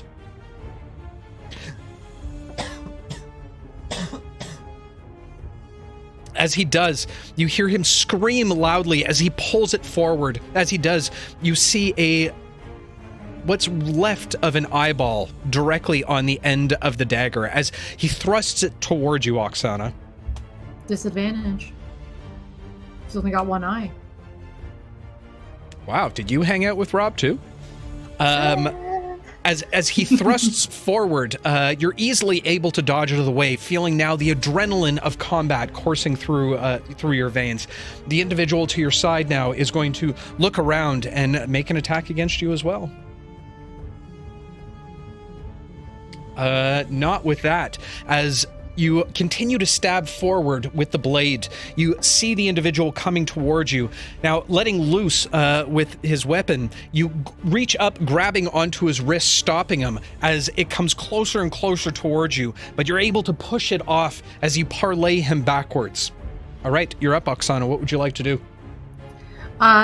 She's going to... I don't want to get too far away from Mars, so I'm not going to, like, follow him forward. I'm going to go for the one that has... Mars is technically around your shoulders right now. Oh, he's very right on my reminiscent shoulders? Okay. of exactly where Grimoire Yeah. used to sit. So she'll, even in her rage, she'll, like, have that moment where she kind of remembers, and then there's, like, a little angry smile because she feels all pumped up, and she almost feels like he's with her. So she'll pursue the one that's sort of falling backwards, and I'm gonna see if I can slash right at the wounds that I've already given him. Okay. Right in the center there. I'm gonna make another really strong stab. Pulling the blade out, you hear the sickening gurgles of his innards now kind of reforming as you pull the blade outward. As you do, a large spittle of blood now spattering out on the floor directly in front of you. As you brandish the weapon once again, now hacking towards him. Go ahead and make an attack roll for me. Okay. That is going to be... What was it to hit on the dagger? It was 7 or a D10? Because I rolled a 5, but I don't know what the modifier is on the dagger. It's just my athletics, right? Yeah, so for your attack roll, you roll the D20 and then add your strength modifier. Got it. I'm used to... See, this is why I'm so spoiled with Roll20. It does it for me. I just click a button. Yeah, now you gotta learn. You gotta learn, sister. All right, okay. Fair enough. I got it. 13 to hit. As you swing wild forward, he is somehow able to dodge out of the way slightly. As he does, the end of the blade just graces the edge of his armor. But as he does, he begins to hold onto his gut, clearly looking very, very beat up at this point. Go again. Go ahead, make your extra attack. Crit fail. Okay. Yeah. As you swing once again overhead at this point in time, the individual that you just parried away throws his weapon up. I forgot what I said what his weapon was. Shit. I have his weapon. Oh, his axe. No. The other one is a great axe. Okay. He throws his great axe up. As it comes down, you connect with his blade, saving his companion, pushing you once again away. Okay. I got a bonus. You do have a bonus action. What would you like to do with your bonus action? She's going to get frustrated that she's not connecting. So I want to see if I want to reshape the blade almost. So it's not reshape, but I want to pick it up instead of thrusting. I want to hold it sideways and I want to throat punch through his neck. Okay. You guys are right. I didn't ask if she was proficient with it. My apologies. It could have been a hit, but we'll rewind and allow for the throat punch. So with your offhand, you attempt to go ahead with the throat punch. Go ahead and roll an attack for me. That is going to be a hit. That's going to be a 23. 23 absolutely hits as you thrust your hand forward directly towards the throatal region of the individual. Go ahead and roll some damage for me. That's 12. 12 points of damage on an unarmed strike? How did you do that? Oh, wait, I lied. Unarmed? It's with the thingy. You said the D10 plus what? Oh, no. So with the blade itself, it would be a D10. If you're just punching them, that's a D4 plus your strength. It was with the blade. I'm trying to basically decapitate him. I wanted to hold the blade sideways and punch to get it Yeah, so okay, so just so you're aware, so when I'm allowing the bonus action for the extra attack because you're going to be using your offhand with it. So if you're you have your main hand and you've done your attack with your main hand, so you wouldn't be able to utilize it that way. But you did get a successful hit, so go ahead and roll a D4 for me plus your strength. So unarmed strike. Okay, there's my D4. Come over here. That is going to be 10. That's an unarmed strike. Very good. As you punch him directly in the throat, he lets out another gurgle. He begins to breathe strangely, trying to speak out. It's clear that you've just completely obliterated his vocal cords as he holds onto his throat, falling to the ground, and falls over from the loss of blood directly in front of you, unconscious.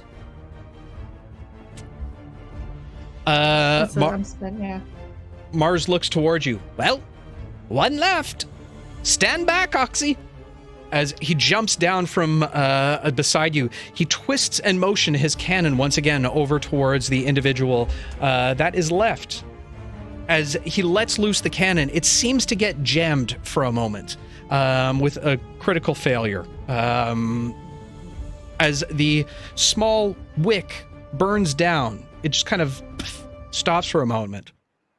Well, That's not good. As he leans over and starts to kind of hit it a little bit, trying to make it work again. The enemy is going to take his opportunity to take another attack, now swinging down towards Mars.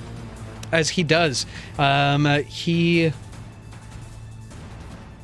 does connect with his great axe, as he seems to take a large chunk out of the side of Mars's arm. He lets out a loud scream in pain as the bandit, or the armored individual, now looks towards you. It's going to end his turn. Oksana, you're up. What would you like to do? I am going to see if I can kind of restrain him so that he doesn't attack Mars anymore. So I'm going to grapple. Okay. So that's going to be... Is it? Do you want me to do strength or athletic, or like acrobatics or athletics? Or athletics. Acrobatics? Yeah. Athletics? That's athletics, going to be an 11. 11 does not beat his 19. As you try and wrap your arms around him, he uses the uses your lack of strength at this point to oh, that's right, you do have advantage because you are raging. Oh yeah. So it's not gonna help me. 14. Wait, why would it advantage on grapple if you're raging? I'll allow it right now, but I need to look that. I need to look that up. I gain advantage on strength checks and saving throws, but not attacks. Okay, fair enough. Well, if you are athletics, that's right. Yeah, okay. Okay, he does use a little bit of your weakened state in order for his benefit, as he wiggles away from you, unable to continue the grapple. Okay. Do you have a bonus action you'd like to try? No, well, they already grappled. I could try to grapple again as a bonus action. Whatever you'd like to do. Yeah, I'll try to grapple him again. I'll go again. Okay. That'll work. That's gonna be a 19. Okay, you successfully have grappled the armored individual, now restraining him and holding him back. Yeah. And I think that's it. Okay. Mars now looking up, holding onto his shoulder, reaches down and picks up the dagger. And looking a little ragey himself, grits his teeth before rushing towards the bandit, or I keep saying bandit, the soldier. As he rushes up to the individual, now brandishing this dagger, he begins to stab towards the individual. You watch as it cuts through some of the plate on his chest. However, only does 4 damage. Oh, I wanted him to get him so bad. Okay.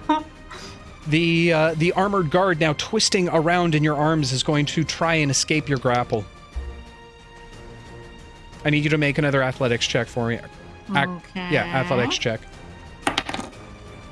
That is going to be 17. 17. He does remain grappled at this point. Oksana, what would you like to do? You're up. I'm going to take the sword, and as I'm grappling him, I'm going to try to just, like, disembowel him. Go, like, right from here, and then cut down. Stem to sternum? I like it. Go ahead and make an attack roll for me. Stem to sternum. That is going to be a 15 to hit. 15 does hit. Go ahead and roll some damage for me. Then it's the D10. That's going to be, so D10 plus 16. Because the modifier is 7. Yeah, should be. 16? Yeah. Very good. I don't know. Rob has made me suspicious of my strength modifier, but I'm just reading off the page. I don't know what to tell you. You're doing great, kid. You're doing great. As, force seppuku. Yeah, that's right. You assist this armored guard with his Sudoku. Reaching the blade around, you thrust it towards him just enough not to cut into you. You begin to pull up on the blade. You can hear the cutting of the blade scrape through the armor as it does, you begin to watch as blood and innards now falling out on the floor. You can hear him squirming and writhing in pain before the body goes limp. You feel the dead weight in your arms. And as you let go, he falls to the ground. Sucks to suck. Creep. Mars looks towards you. We should probably get going. I think we're close. I'm gonna pick up any other weapons I can see lying around. Okay, you do pick up a great axe as well as the longsword, and the dagger if you'd like. Yeah, I'll take them all. Okay. I'll go to, as we're rushing through the door, I'll be like, do you want one of these? No, I'd rather not. I'd rather not. That is shame. You're good with them. Let's go. The two of you begin to rush down the hallway before you meet a large set of stairs leading upward. You hit the top of the stairs, bursting through the doors and into another open room, albeit this one in an octagon-like shape, each one having a different walkway to walk down. You have 8 to choose from, Oksana. Oh, God. Starting at 12 o'clock. That is number 1, going around to each of the 8. Which of the 8 pathways would you like to take? I'll look at Mars and say, Which way should we go? No. You gotta go straight sometimes. I don't know. I can't remember. Maybe it's that way or to the left or the right. I always get mixed up in this part. I'm really not sure at all. And suddenly you hear a voice coming from behind you. Well, it doesn't seem like you should be in a place like this. As you turn to see a beautiful woman with dark hair, latched to her belt side, a magenta-colored book.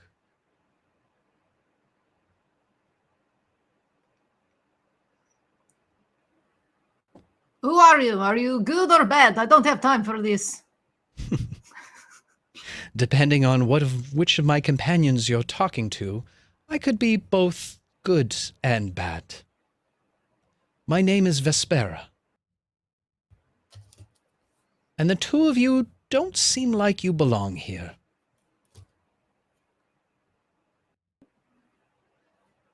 oh, God. I don't know if I should believe her.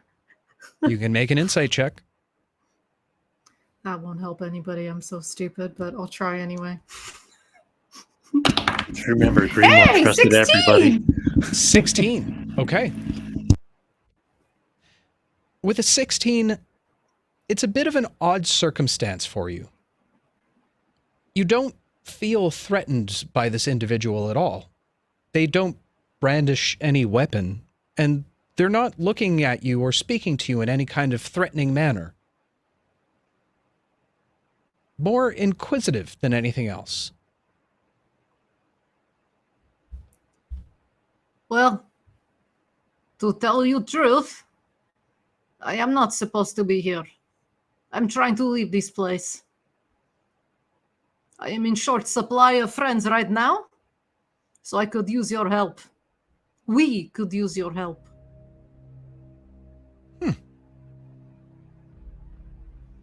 Perhaps I will, perhaps I won't. Tell me this.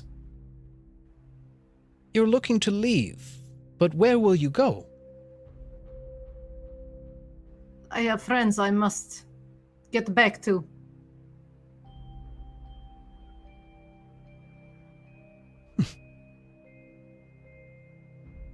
Friends. Interesting. Yes. My family, my tribe. I was taken from them. By chance, do they go by the names Basil, V, Wilhelm? And I don't remember the small goblin's name. Scrump, Scrump. the Lord of Horses. Yes, I remember something along those lines. I don't know this name Wilhelm. The rest, those are my friends. Are they friends of yours? They are... She looks around the room. Associates of mine.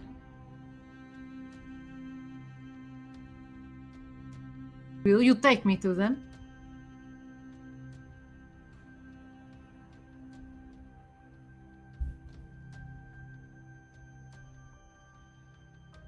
If we do leave, we must leave quietly and quickly.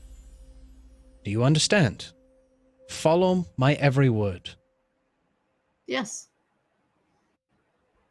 She looks to Mars. Unfortunately, my friend, you cannot come with us. Well, why? We are putting our lives on the line to get her out. If both of us are gone, that will raise eyebrows. They will kill him if we leave him here. It's okay, Oksana.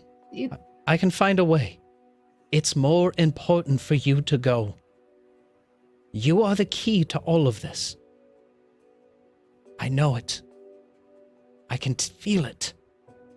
but how can I tell you will be okay? She said she would kill you. I listened to her say it. How will you explain it? She will know that you helped me to escape. She may be smart, but I'm smarter. And worst case scenario, he holds up the ring that you gave him. You promised me you will use this if you need to. I don't care what kind of eyebrows it raises. You will keep yourself safe. I will. We'll meet again soon, Oksana. Don't worry. She doesn't want to go. She doesn't want to leave him. But she'll kind of like, she sees that she has to. She trusts that he's going to be okay. She knows he has the ring. So she'll sort of just like nod tearfully. And then she'll get down on her knees. So she's kind of like faced with him. And then she'll give him a big hug. And then she'll go with, she'll like nod, stand up.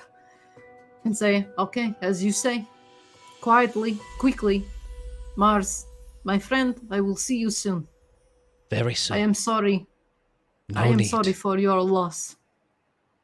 Thank you for opening my eyes. I know what must be done now. Quickly, you two, We are go, family go, now. go. Yes.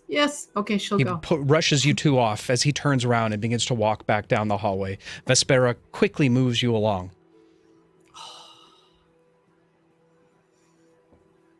Sicarious. Not ready yet. Yes.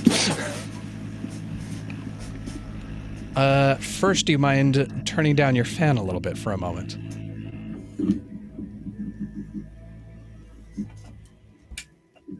All right, how's that? Perfect. Jedd looks at you with wide eyes. What do you mean she's your daughter? Before Priscilla was murdered by Thaddeus, she had told me that I had a daughter and that we were going to leave this place and find her and start our own family together. She told me her name was Ruby, and that's all I've had to go. And I knew that Thaddeus was involved because obviously what you don't know is my mission as the First Sword was a protector, a basic bodyguard for Priscilla. We fell in love. Long story short, she got pregnant. I didn't know it was mine until she came back to me years later. Come on, man! So you're telling And me... now seeing her, the eyes, the name, it all makes sense. So you're telling me the woman who just tortured me, the woman who seems to be the pivotal linchpin of all of our troubles, is your daughter? It appears so, but you could be wrong. You say she looks different here. I don't understand it, man. She just looks older somehow. I don't know how, I don't know why, but those purple eyes, I'd seen it. I've seen it in my dreams and my nightmares, and there's no way it's not. But maybe if she knows the truth, she can be an ally to us. Sicarious, you've seen what she can do, man. I have to try, damn it. She's the only family I have, and she doesn't even know who I am. All right. I'm way out of my depth here. I don't know what the hell to do. Neither do I. I did not expect this. Listen. I expected to come here and get my revenge and kill Thaddeus and grab the scroll. Now all that's out the window. I don't know what the fuck to do. All right, well, fine. Then you know who would know what to do? Basil. Who? Basil always knows what to do. No, he doesn't. He just talks out of his ass and things come up. That's fine. That's better than what we're coming up with right now. You really want to risk it for the biscuit right now? You want to go talk to her?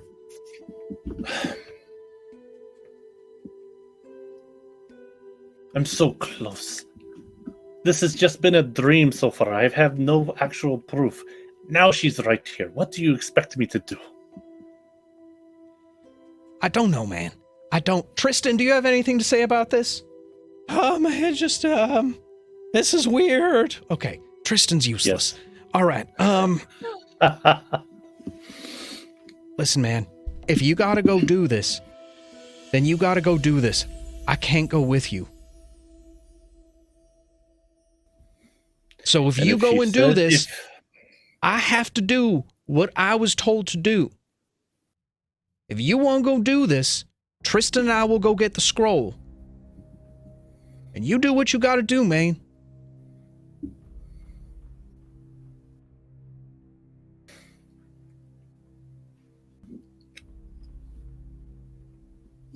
I don't. Listen, we have a couple options. I don't know what to do. I know we need the scroll. Then come with us, man. Don't waste it right now. You know she's alive. You know where she's at. You know what she's doing. She's probably killing a whole bunch of people and torturing people, but you know where she is. Maybe if she knows the truth, maybe she'll be able to change her ways and help us. That's your call, man. But I'm going this way. I'm getting that scroll and I'm pumping that ring. Sicarious gives a hard, long look back down the hallway that we just kind of went off to have this conversation.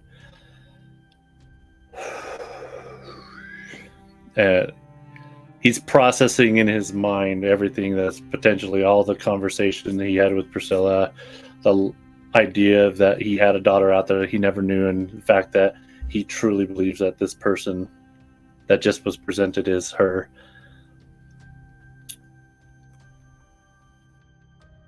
And as awkward as it is, he hears what Jedd is saying, and for once he actually agrees with what he's asked to say. I know where she's at now, and you're right. And if she is who you say she is, I'll have my chance again.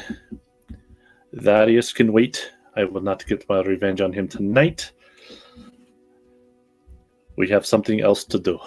And start heading towards the library.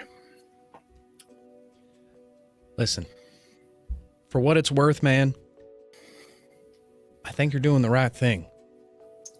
Do not speak of this to anybody else, is all I ask, until we know for sure. You don't think this is important? You don't think that the others need to know this? They already do not trust me very well.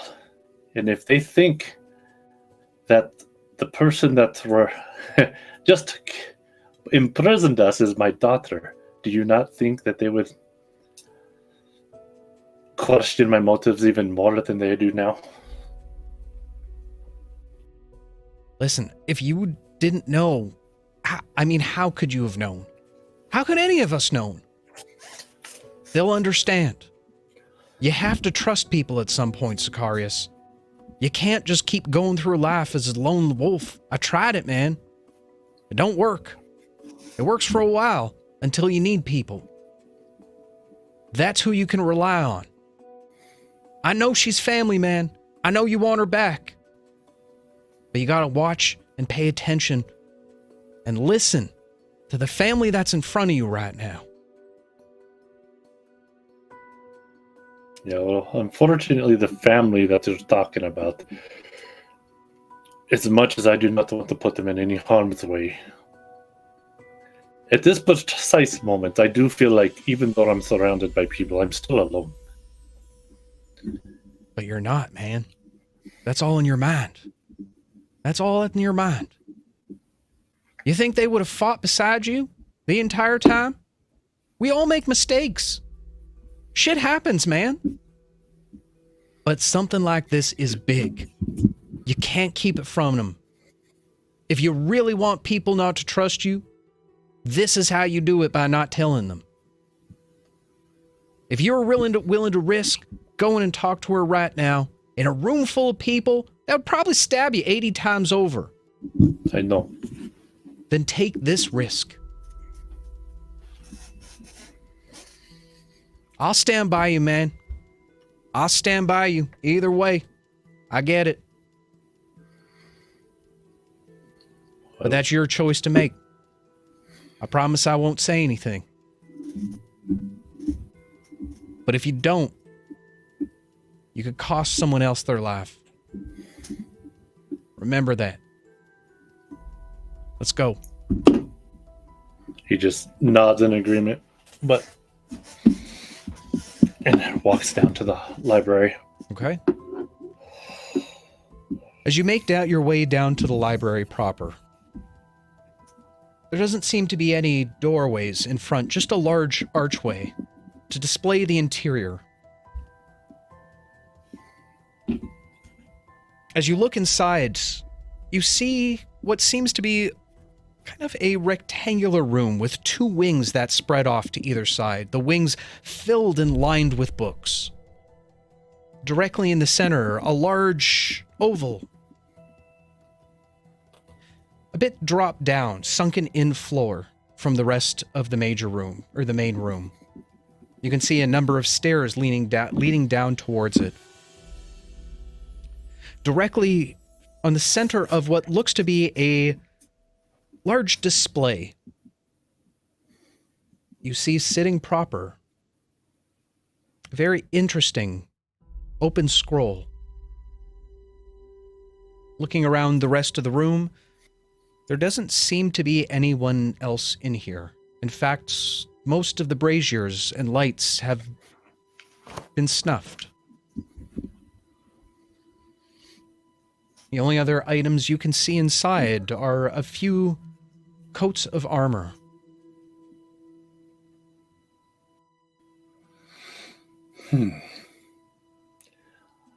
Well, we know this room is booby-trapped with security.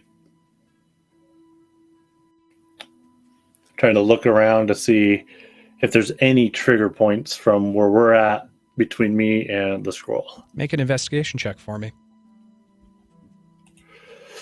Oh, that's going to be horrible.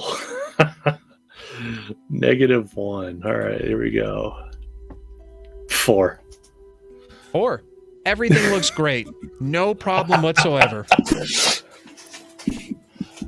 Great. Room's clear. Jedd, go get the scroll. God damn. Just kidding. He begins to walk into the room. As he walks I grab his past shoulder. the threshold. Whoa! His foot is about to hit the ground before you pull him back. Guys? Turn to Tristan. What? He walks up, pushing his chest out and pushing both of you out of the way. I got this. Do you now? What can you do? As he utters an incantation, you watch as a plume of mist now appears out of nowhere as he vanishes from sight. Suddenly reappearing directly in front of the scroll, another plume of smoke. He looks back. Useless my ass. Misty step, bitches. As he reaches over and grabs the scroll. As he does, you watch as an electric shock is sent through his body as he's thrown back, now with scroll in hand. However, all of a sudden, you watch as the coats of armor now begin to spur. Guys? Misty stepped back. As he looks around in a panic state, I'm going to need you to roll initiative for me. Whether this is you not choose my fight. to go I with... turn around and walk. Jesus Christ. No, 14. All right, hang on here. I don't have chat up either.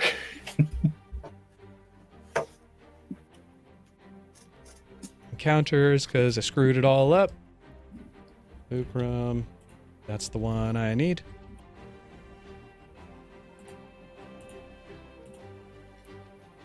Will this be a map or no? Yes, sir. We are going to go ahead over to the map. Give me 1 second. Okay, so Jedd is over here. Sicarious is over here. And Tristan is over there. Let's get you over to the map.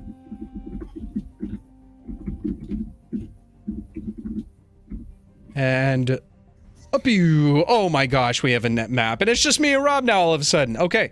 I will go ahead and roll initiative for that and that. Oh, there's 4 of them. 13 and 9. What'd you get for your initiative? 14. 14. Okay. Okay. One of the animated armors are first up. The large animated armors now making their way down towards Tristan. And they raise their arms to the sky, slamming down on top of him. First misses, cocked. God damn. The squirrely little Tristan waves back and forth, rolling around, dodging out of the way of the slam attacks. Somehow able to avoid any kind of damage. Sicarious, what would you like to do? All right, so we have 4 animated armors. See this one here. I'm gonna walk up to this one here as I'm taking the maul off my back. I'm just gonna swing and just nice. Go ahead and make an attack for me. Oh crap! I forgot to say my bonus action. Oh well. Maul. 14. 14 does not hit as you hit the armor and it rings out. Doesn't seem to do any damage. Well, then I'll continue my swing motion, even though it bounces off, to keep the momentum going, to go for another chest blow with my second attack. All right, go ahead making a second attack for me. All right, that should be a lot better at 25. 25 absolutely hits. As you smash into the side, it creates a large dent in the side of it. Go ahead and roll some damage for me. All right, and I'm gonna, just because I want to make this quick, use some smites. So the maul damage is 12. I'm gonna do 2d8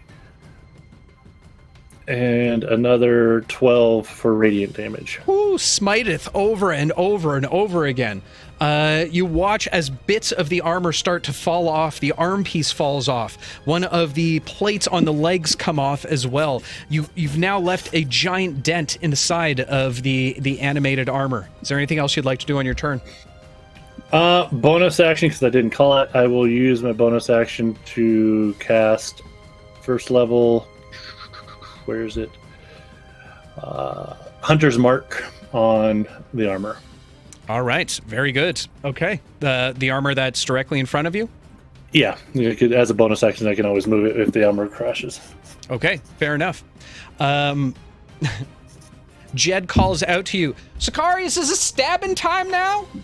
It is stabbing time. Go to work. All right, that's what I'm talking about. And he stanky legs over with a little bit of a limp as he holds out to his side. You watch as 2 psionic daggers appear in his hands as he lunges towards the armor that you are now engaged with.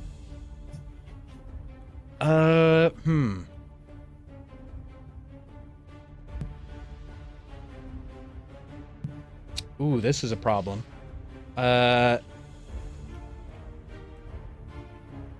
He'll make a first attack against it. It's a problem. As he does connect with his psionic blade, but it doesn't seem to do anything, as the creature seems immune to psychic damage. He looks towards you. Little help? You got another weapon? Shoot, I don't have any bigger weapons. I'll toss him a dagger. All right, this'll work. I don't have any other bigger swords. And he'll use his extra attack to stab with the dagger and misses entirely. Okay, the animated armor now turning towards you is going to let loose with 2 additional slam attacks. Oof. First was AC's 19. First was 18, the second was a natural 20. As You the always first do natural miss, 20. I've gotten 3 natural 20s tonight. This is crazy. As he slams down on the first, you dodge out of the way. However, he swings with both of his arms to the side, catching you. That's going to be 10 points of damage. 10. I'm rolling concentration. I rolled an 18, so I maintain. All right. 10. All right. Damage. All right. Okay. Tristan now standing up, reaches into his coat pocket and pulls out one of the guard's rods as he points it towards the animated armor, discharging Dispel Magic. To which it fails and falls down into a pile of heap. Sweet. Okay, that takes care of that one. The second is now going to... Or wait. That was that. That one is going to start moving over towards him as the other is going to pivot around towards you. First slam attack. Again, being spry and very nimble, apparently. Tristan is able to dodge out of the way. And as the second animated suit crashes down on top of you, you pull out your mace, holding it back as its arms kind of smash down. You push forward, parrying it away. That is going to wrap up their turn. Sicarious, you're up. What would you like to do? All right. Go after the one I've already damaged. Okay, I already got my bonus action there. So I'm going to make my 2, or at least my first attack on him. It's going to be 25 to hit. 25 absolutely hits. All right. So 13 damage on that one. And then All right. my spell Hunter's Mark is for an additional 1, so that's 14 points of damage. You watch as the animated armor crumbles and crashes down to the floor in front of you. And then after I clear there, then I'm going to do like a little turn and come straight down on the one that just came up from behind me on my All second right, attack. go ahead and roll another attack for me. All right, where's my there? Well, boom. Small's doing okay so far. 17 to hit. 17 does not hit with an AC of 18. Damn. All right. Let's see. Do I have a bonus action? I do not. So, all right, I'm done. All right. Flailing his dagger, now unable to do anything else. Actually...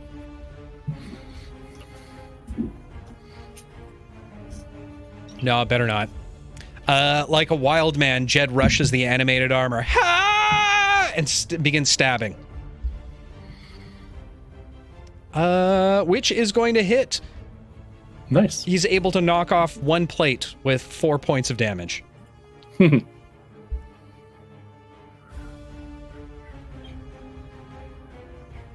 right, that is going to end his turn. Moving on to Tristan.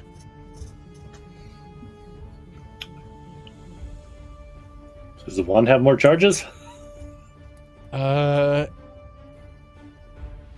Actually, yeah, it does. That's actually a good call. He's going to try and discharge it once again. As it fails the Constitution saving throw, you watch another pile of armor fall to the ground. He looks back towards you guys. I think we can get out of here. I'm gonna go. I'll see you back at the house. Okay, bye. And he twists his ring before Tristan vanishes with the scroll in hand. Jedd looks over towards you. I mean, it's not a bad idea.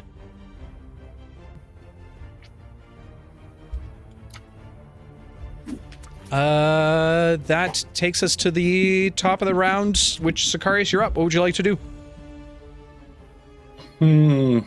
Is using the ring an action or a bonus action? It's an action. Oh, God damn it. All right, fine. For my action, then, I'm going to touch my ring, stay home, and get the hell out of there. All right. You reach for the ring, twisting it as you vanish, Jedd following closely behind, as you have successfully obtained the scroll, only to make your way back towards the manor. And when I get back to the manor, I'm obviously going to be distraught, and I'm going to start tossing things and a little pissed off. Okay. Sicarious, as you kind of thrash about, upset and angry, Jedd and Tristan both just give you a little bit of time to yourself. Oksana, you continue following behind Vespera. You make your way through a few more twisting tunnels and turns before she looks back to you. This next door is your freedom. As she pushes open the door, you find yourself once again in front, or bathed in moonlight once more. You see a large statue of a bull directly in the front courtyard, a place you've never been before. And just as you're rushing outwards, you immediately are stopped by a number of black armored guards, now approaching forward on you. Instinctively, Vespera turns you around and kisses you. I need you to make a wisdom saving throw for me. Womp womp. That's not gonna go well.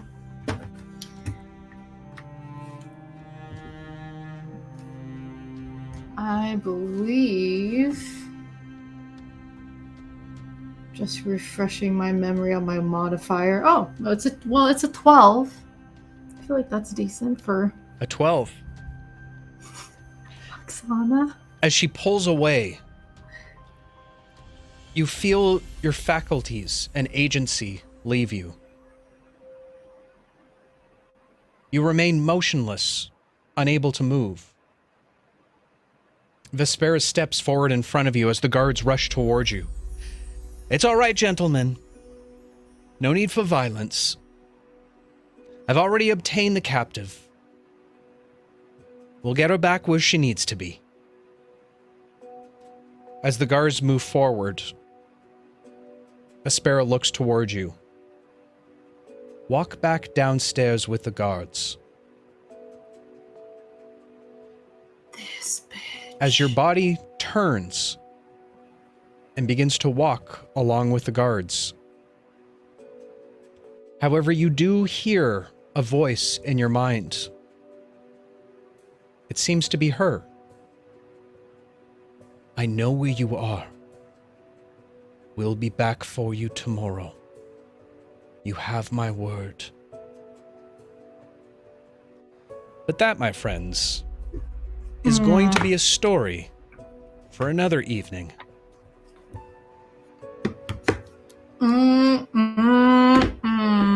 They're coming to get you, Oksy! They're coming to get you! Oh, but what about Greenmoor's dad? Well, like I said, Story for another day.